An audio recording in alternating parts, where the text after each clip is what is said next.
ರಾಜ್ಯದಲ್ಲಿ ನೋಡೋದಿದ್ರೆ ಬಿಡದಿ ರೈತರ ಪ್ರತಿಭಟನೆ ಇರ್ಬೋದು, ದೇಶದಲ್ಲಿ ನೋಡೋದಿದ್ರೆ ನೀಟ್ ಪೇಪರ್ ಲೀಕ್ ಬಗ್ಗೆ ಸ್ಟೂಡೆಂಟ್ಗಳು ಮಾಡ್ತಿರುವಂತ ಪ್ರತಿಭಟನೆ. ಅದಕ್ಕೂ ಜಗ್ಗಿಲ್ಲ ಅಂತಂದ್ರೆ ನಾವು ನಮ್ಮ ಲಾಠಿಗಳನ್ನ ಪ್ರಯೋಗ ಮಾಡಬೇಕು. ಅದು ಬುರುಡೆ ಹೊಡೆದಾಕ್ಬಾರ್ದು, ಅವ್ರಿಗೆ ಕೆಳಗಡೆ ಹೊಡಿಬೇಕು, ಅಂಡು ಹೊಡಿಬೇಕು.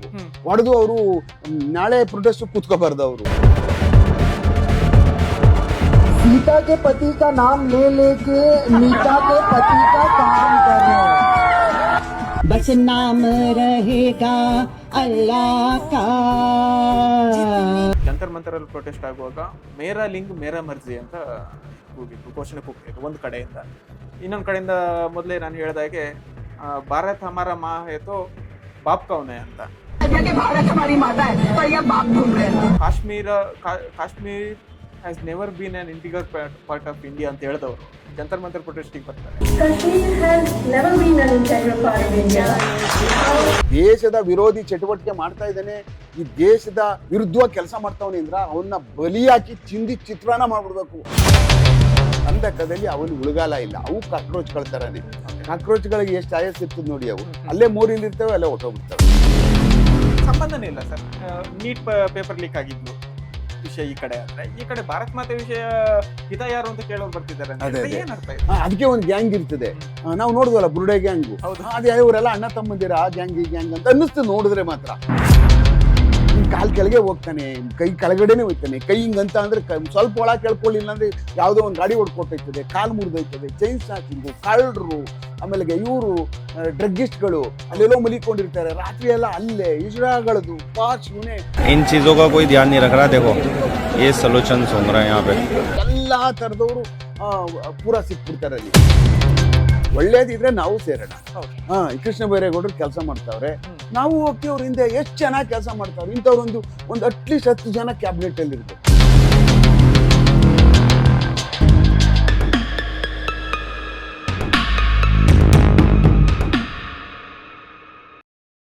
ಸ್ನೇಹಿತರೆ, ಎಲ್ರಿಗೂ ನಮಸ್ಕಾರ. ಪಾಪ್ ಕನ್ನಡಗೆ ನಿಮ್ಗೆಲ್ರಿಗೂ ಮತ್ತೊಮ್ಮೆ ಆತ್ಮೀಯವಾದ ಸ್ವಾಗತ.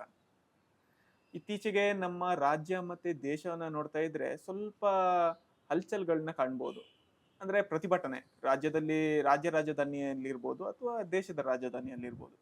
ನಮ್ಮ ರಾಜ್ಯದಲ್ಲಿ ನೋಡೋದಿದ್ರೆ ಬಿಡದಿ ರೈತರ ಪ್ರತಿಭಟನೆ ಇರ್ಬೋದು, ದೇಶದಲ್ಲಿ ನೋಡೋದಿದ್ರೆ ನೀಟ್ ಪೇಪರ್ ಲೀಕ್ ಬಗ್ಗೆ ಸ್ಟೂಡೆಂಟ್ಗಳು ಮಾಡ್ತಿರುವಂತ ಪ್ರತಿಭಟನೆ. ಈ ಎರಡು ಕಡೆ ನೋಡಿದ್ರೆ ಕಾಮನ್ ಆಗಿ ಏನ್ ಕಂಡು ಬರುತ್ತೆ ಅಂತ ಹೇಳಿದ್ರೆ ಪೊಲೀಸ್ ಪ್ರೊಟೆಕ್ಷನ್ ಹೇಗಿರುತ್ತೆ. ಬಿಡದಿಯಲ್ಲಿ ಪೊಲೀಸ್ ಪ್ರೊಟೆಕ್ಷನ್ ಹೇಗಿರುತ್ತೆ, ರೈತರು ಅಧಿಕಾರಿಗಳ ಮೇಲೆ ಹಲ್ಲೆ ಮಾಡುವಾಗ ಪೊಲೀಸರು ಏನ್ ಮಾಡ್ತಿರ್ತಾರೆ. ಹಾಗೆ ದೇಶದ ವಿಚಾರಕ್ಕೆ ಬಂದ್ರೆ ಡೆಲ್ಲಿಯಲ್ಲಿ ಅಲ್ಲಿನ ಸ್ಟೂಡೆಂಟ್ಗಳು ಅಲ್ಲಿನ ಸಾರ್ವಜನಿಕ ಆಸ್ತಿಯನ್ನ ಹಾಳು ಮಾಡುವಾಗ ಅಥವಾ ಪೊಲೀಸರ ಮೇಲೆ ಹಲ್ಲೆ ಮಾಡುವಾಗ ಪೊಲೀಸರು ಏನ್ ಆಕ್ಷನ್ ತಗೊಳ್ಬಹುದು ಮತ್ತೆ ಅವರ ಕೈಯಲ್ಲಿ ಏನ್ ಅಧಿಕಾರ ಇದೆ, ಇವೆಲ್ಲದರ ಬಗ್ಗೆ ನಮ್ಗೆ ಜನರಿಗೆ ಕುತೂಹಲ ಅಂತೂ ಇದ್ದೇ ಇರುತ್ತೆ. ಹಾಗಾಗಿ ನಮ್ ಜೊತೆ ಇವತ್ತು ಮಾಜಿ ಪೊಲೀಸ್ ವರಿಷ್ಠಾಧಿಕಾರಿಗಳಾದ ಎಸ್.ಕೆ. ಉಮೇಶ್ ಸರ್ ಇದ್ದಾರೆ. ಸರ್, ಕಾರ್ಯಕ್ರಮಕ್ಕೆ ಸ್ವಾಗತ. ಸರ್, ಈಗಾಗಲೇ ನಾನು ಹೇಳ್ದಾಗೆ ಈಗ ಡೆಲ್ಲಿ ವಿಚಾರಕ್ಕೆ ಬರ್ತೀನಿ ನಾನು. ಸ್ಟೂಡೆಂಟ್ ಪ್ರೊಟೆಸ್ಟ್ ನಡೀತಾ ಇದೆ. ಸ್ಟೂಡೆಂಟ್ ಪ್ರೊಟೆಸ್ಟ್ ಜೊತೆ ಇನ್ನು ಬೇರೆ ಬೇರೆ ಘೋಷಣೆಗಳಿರ್ಬೋದು, ದೇಶ ವಿರೋಧಿ ಘೋಷಣೆಗಳಿರ್ಬೋದು, ಇವೆಲ್ಲ ನಡೀತಾ ಇರುವಾಗ ಪೊಲೀಸ್ನವ್ರಿಗೆ ಏನ್ ರೈಟ್ಸ್ ಇದೆ, ಏನ್ ಆಕ್ಷನ್, ಯಾವ ಸಿಚುವೇಶನ್ ಬಂದ್ರೆ ಏನ್ ಆಕ್ಷನ್ ಪೊಲೀಸ್ನವ್ರು ತಗೊಳ್ಬೋದು ಅಂತ ನೋಡಿ. ನಮ್ಮ ದೇಶದ ಕಾನೂನಲ್ಲಿ ಪ್ರೊಟೆಸ್ಟ್ ಮಾಡೋದಕ್ಕೆ ಎಲ್ರಿಗೂ ಅಧಿಕಾರ ಇದೆ. ಪ್ರೊಟೆಸ್ಟ್ಗಳನ್ನ ಮಾಡ್ಬೋದು. ಅದು ಸರ್ಕಾರದ ವಿರುದ್ಧ ಮಾಡ್ಬೋದು, ಬೇರೆಯವರ ವಿರುದ್ಧವಾಗಿ ಮಾಡ್ಬೋದು. ಎಲ್ಲಿ ಅನ್ಯಾಯ ಕಂಡಾಗ ಪ್ರೊಟೆಸ್ಟ್ ಮಾಡೋದಕ್ಕೆ ನಮ್ಗೆಲ್ಲ ತರವಾದಂಥ ಅಧಿಕಾರ ಇದೆ. ಮಾಡಲೂಬೇಕು. ಮಾಡದೆ ಸುಮ್ಮನೆ ಕೂತ್ಕೊಬಿಟ್ರು ಆಗಲ್ಲ. ಎಲ್ಲ ನುಂಗ್ಕೊಂಡು ಸುಮ್ಮನೆ ಇದ್ಬಿಟ್ರೆ ಕೊನೆಗೊಂದು ದಿವಸ ಆ ವ್ಯವಸ್ಥೆನೇ ಸುಟ್ಟೋಗ್ಬಿಡುತ್ತೆ, ನಾಶ ಆಗ್ಬಿಡುತ್ತೆ. ಆ ಕಾರಣಕ್ಕೋಸ್ಕರನೇ ಅವರೆಲ್ಲ ಮಾಡ್ತಾ ಇರೋದು ಸರಿ ಒಪ್ಕೊಳ್ಳುವಂಥದ್ದು ಸರಿ ಇಲ್ಲ. ಎಲ್ಲ ಕರೆಕ್ಟಾಗಿದೆ ಎಂದು ಎಲ್ಲಿ ಮನುಷ್ಯ ಇರ್ತಾನೋ ಅಲ್ಲಿ ತಪ್ಪಿರುತ್ತೆ. ಎಲ್ಲಿ ಮನುಷ್ಯ ಅನ್ನೋನು ಇರ್ತಾನೋ ಅಲ್ಲಿ ತಪ್ಪಿದ್ದೇ ಇರುತ್ತೆ. ಮನುಷ್ಯ ಎಲ್ಲಿರಲ್ಲೋ ಅಲ್ಲಿ ತಪ್ಪಿರುವುದಿಲ್ಲ. ಆ ಕಾರಣಕ್ಕೋಸ್ಕರನೇ ಮನುಷ್ಯರು ಎಲ್ಲಿ ನಾವು ಆಡಳಿತ ಮಾಡ್ತಾ ಇರ್ತೀವಿ, ಮನುಷ್ಯ ಎಲ್ಲಿ ಜೀವನ ಮಾಡ್ತಾ ಇರ್ತಾನೋ, ಮನುಷ್ಯ ಎಲ್ಲಿ ವಾಸ ಮಾಡ್ತಾ ಇರ್ತಾನೋ ಅಲ್ಲಿ ತಪ್ಪುಗಳು ನಡೀತಾನೆ ಇರ್ತವೆ. ಆ ತಪ್ಪುಗಳು ನಡೀತಾ ಇರ್ಬೇಕಂತ ಸಮಯದಲ್ಲಿ ಕೆಲವಷ್ಟೆಲ್ಲ ಅದರಷ್ಟು ಕವೇ ವಾಸಿ ಆಗ್ತಕ್ಕಂಥವು ಇರ್ತವೆ, ಗೊತ್ತಾದ್ಮೇಲೆ ವಾಸಿ ಮಾಡ್ತಕ್ಕಂಥದ್ದು ಇರ್ತದೆ, ಪ್ರೊಟೆಸ್ಟ್ಗಳ ಮುಖಾಂತರ ವಾಸಿ ಆಗ್ತಕ್ಕಂಥವು ಇರ್ತವೆ. ಇದು 3 ವಿಭಾಗ ಇರ್ತವೆ. ಆ ಕಾರಣಕ್ಕೋಸ್ಕರನೇ ಅದ್ರ ಮಧ್ಯೆ ಏನಾಗ್ತವೆ, ಇದ್ರ ಎಲ್ಲ ಲಾಭಗಳನ್ನ ಏನಿರ್ತಾವಲ್ಲ ನಡೀತಾವಲ್ಲ ಇದ್ರಗಳೆಲ್ಲಾನು ಒನ್ನಾರಿನದರೂ ಆಚೆ ನಿಂತ್ಕೊಂಡಿರ್ತಕ್ಕಂಥ ಯಾವುದು ಈ ರಾಜಕೀಯ ಪಕ್ಷಗಳಿರ್ತವೆ, ಸೋಮಾರಿ ಸ್ವಾರ್ಥ ರಾಜಕೀಯ ಪಕ್ಷಗಳು. ಅಂದ್ರೆ ಅವಕ್ಕೆ ಸೋಮಾರಿತನ, ಆಮೇಲೆ ಸ್ವಾರ್ಥ ಎಲ್ಲ ತುಂಬ್ಕೊಬಿಟ್ಟಿರ್ತಾರೆ. ಅವ್ರು ಏನೂ ಮಾಡೋಕ್ಕಾಗಲ್ಲ. ಆಚೆ ಕೂತ್ಕೊಂಡು ಬರೀ ಕುಡ್ಕೋದೇ ಕೆಲಸ.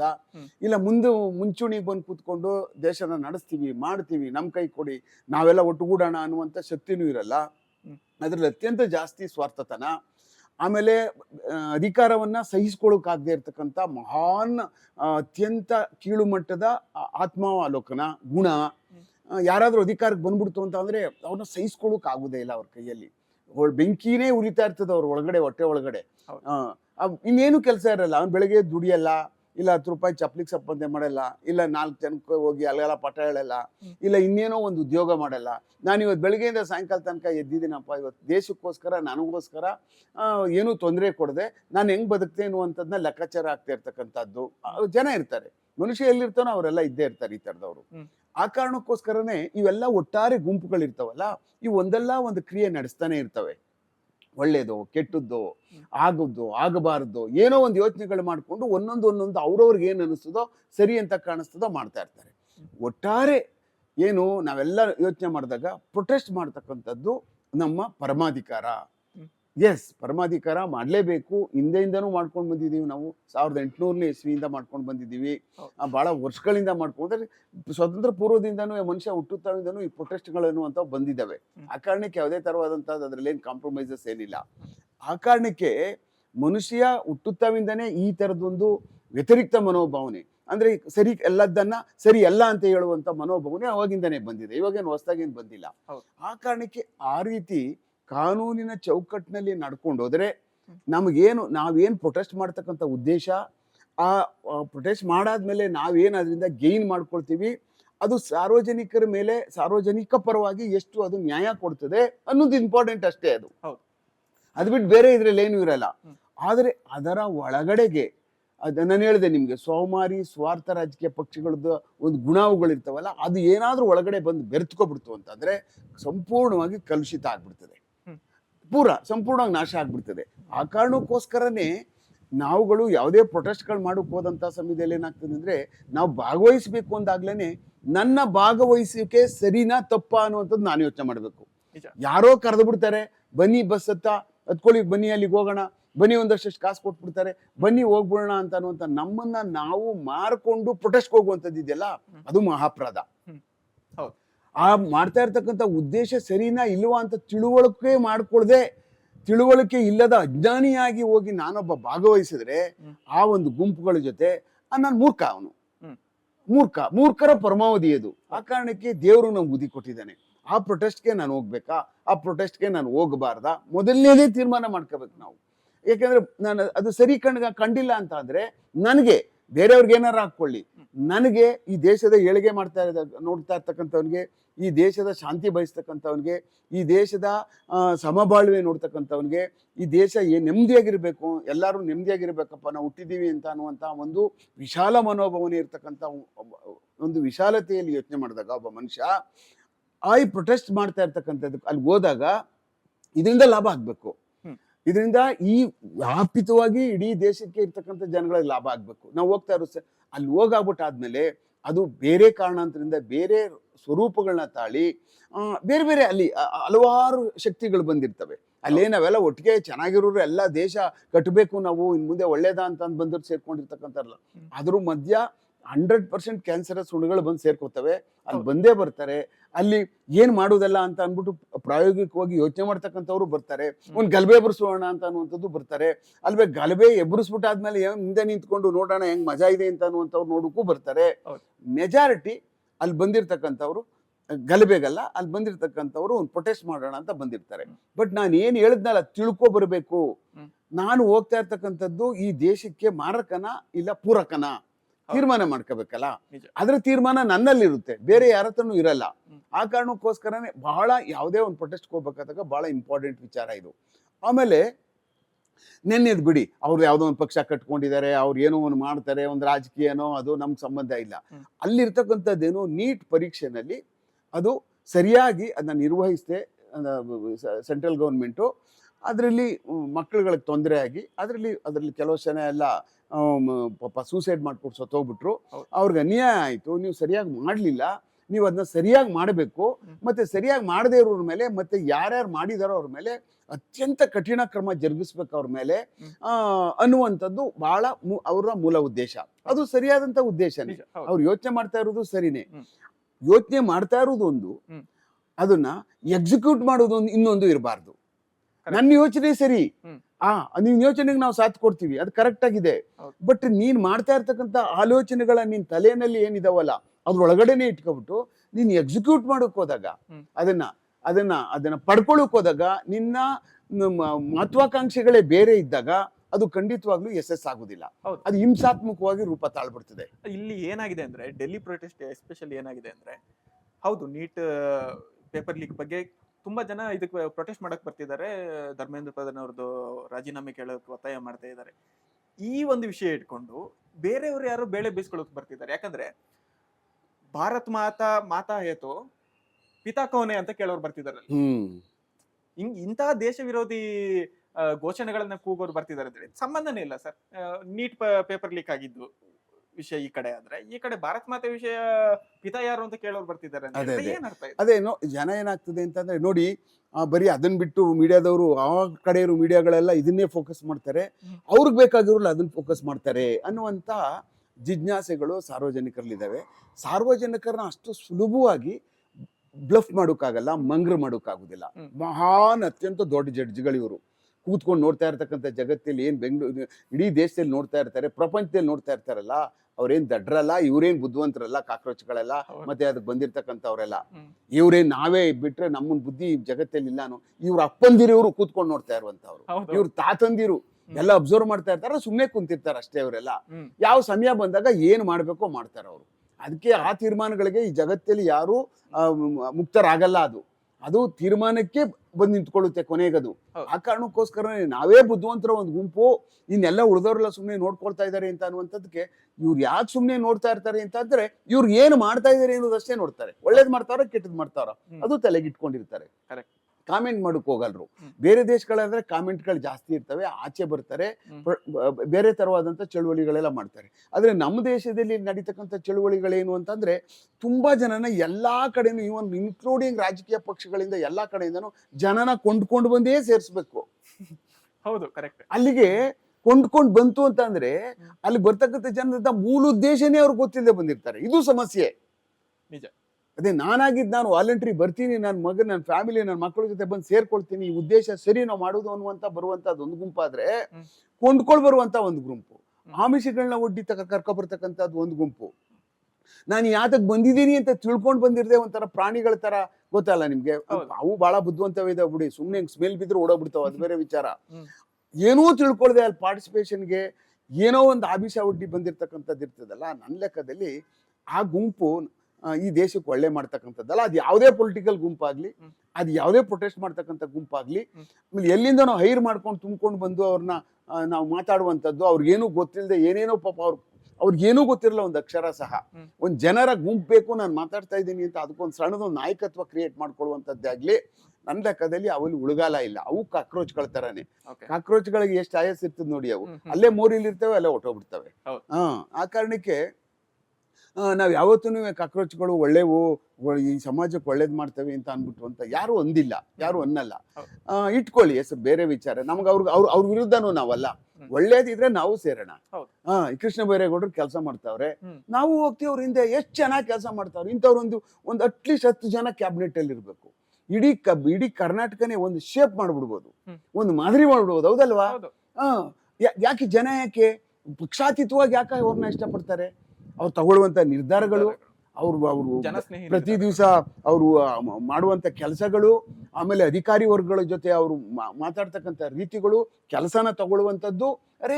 ಅವ್ರು ಈಗಿಲ್ಲ ಅಂದ್ರೆ ಒಬ್ರು ಆಡಳಿತಗಾರರು ಈ ತರ ಬೆಳಿಗ್ಗೆ ಎದ್ದಂದ್ರೆ 18 hours 19 hours ಇಲ್ಲ ಅಂದ್ರೆ ಏನು ಪ್ರಯೋಜನಕ್ಕೆ ಆಗಲ್ಲ. ಬೆಳಿಗ್ಗೆ 9 ಗಂಟೆಗೆ ರಾತ್ರಿ ಮುದ್ದೆ ತಿನ್ಬಿಟ್ಟು 9 ಗಂಟೆಗೆ ಎದ್ದು 12 ಗಂಟೆಗೆ ಮತ್ತೆ ಇನ್ನೊಂದು 4 ಮುದ್ದೆ ಹೊಡೆದು ಮಲಗ್ಬಿಟ್ಟು ನನಗೂ ಒಂದು ಮಿನಿಸ್ಟ್ರಿ ಗಿರಿ ಇದೆ ನಾನು ಅಂತ ಹೇಳಿದ್ರೆ ಅಂತವ್ರು 1000 ಜನ ಇದ್ರೆ ಏನ್ ಪ್ರಯೋಜನ?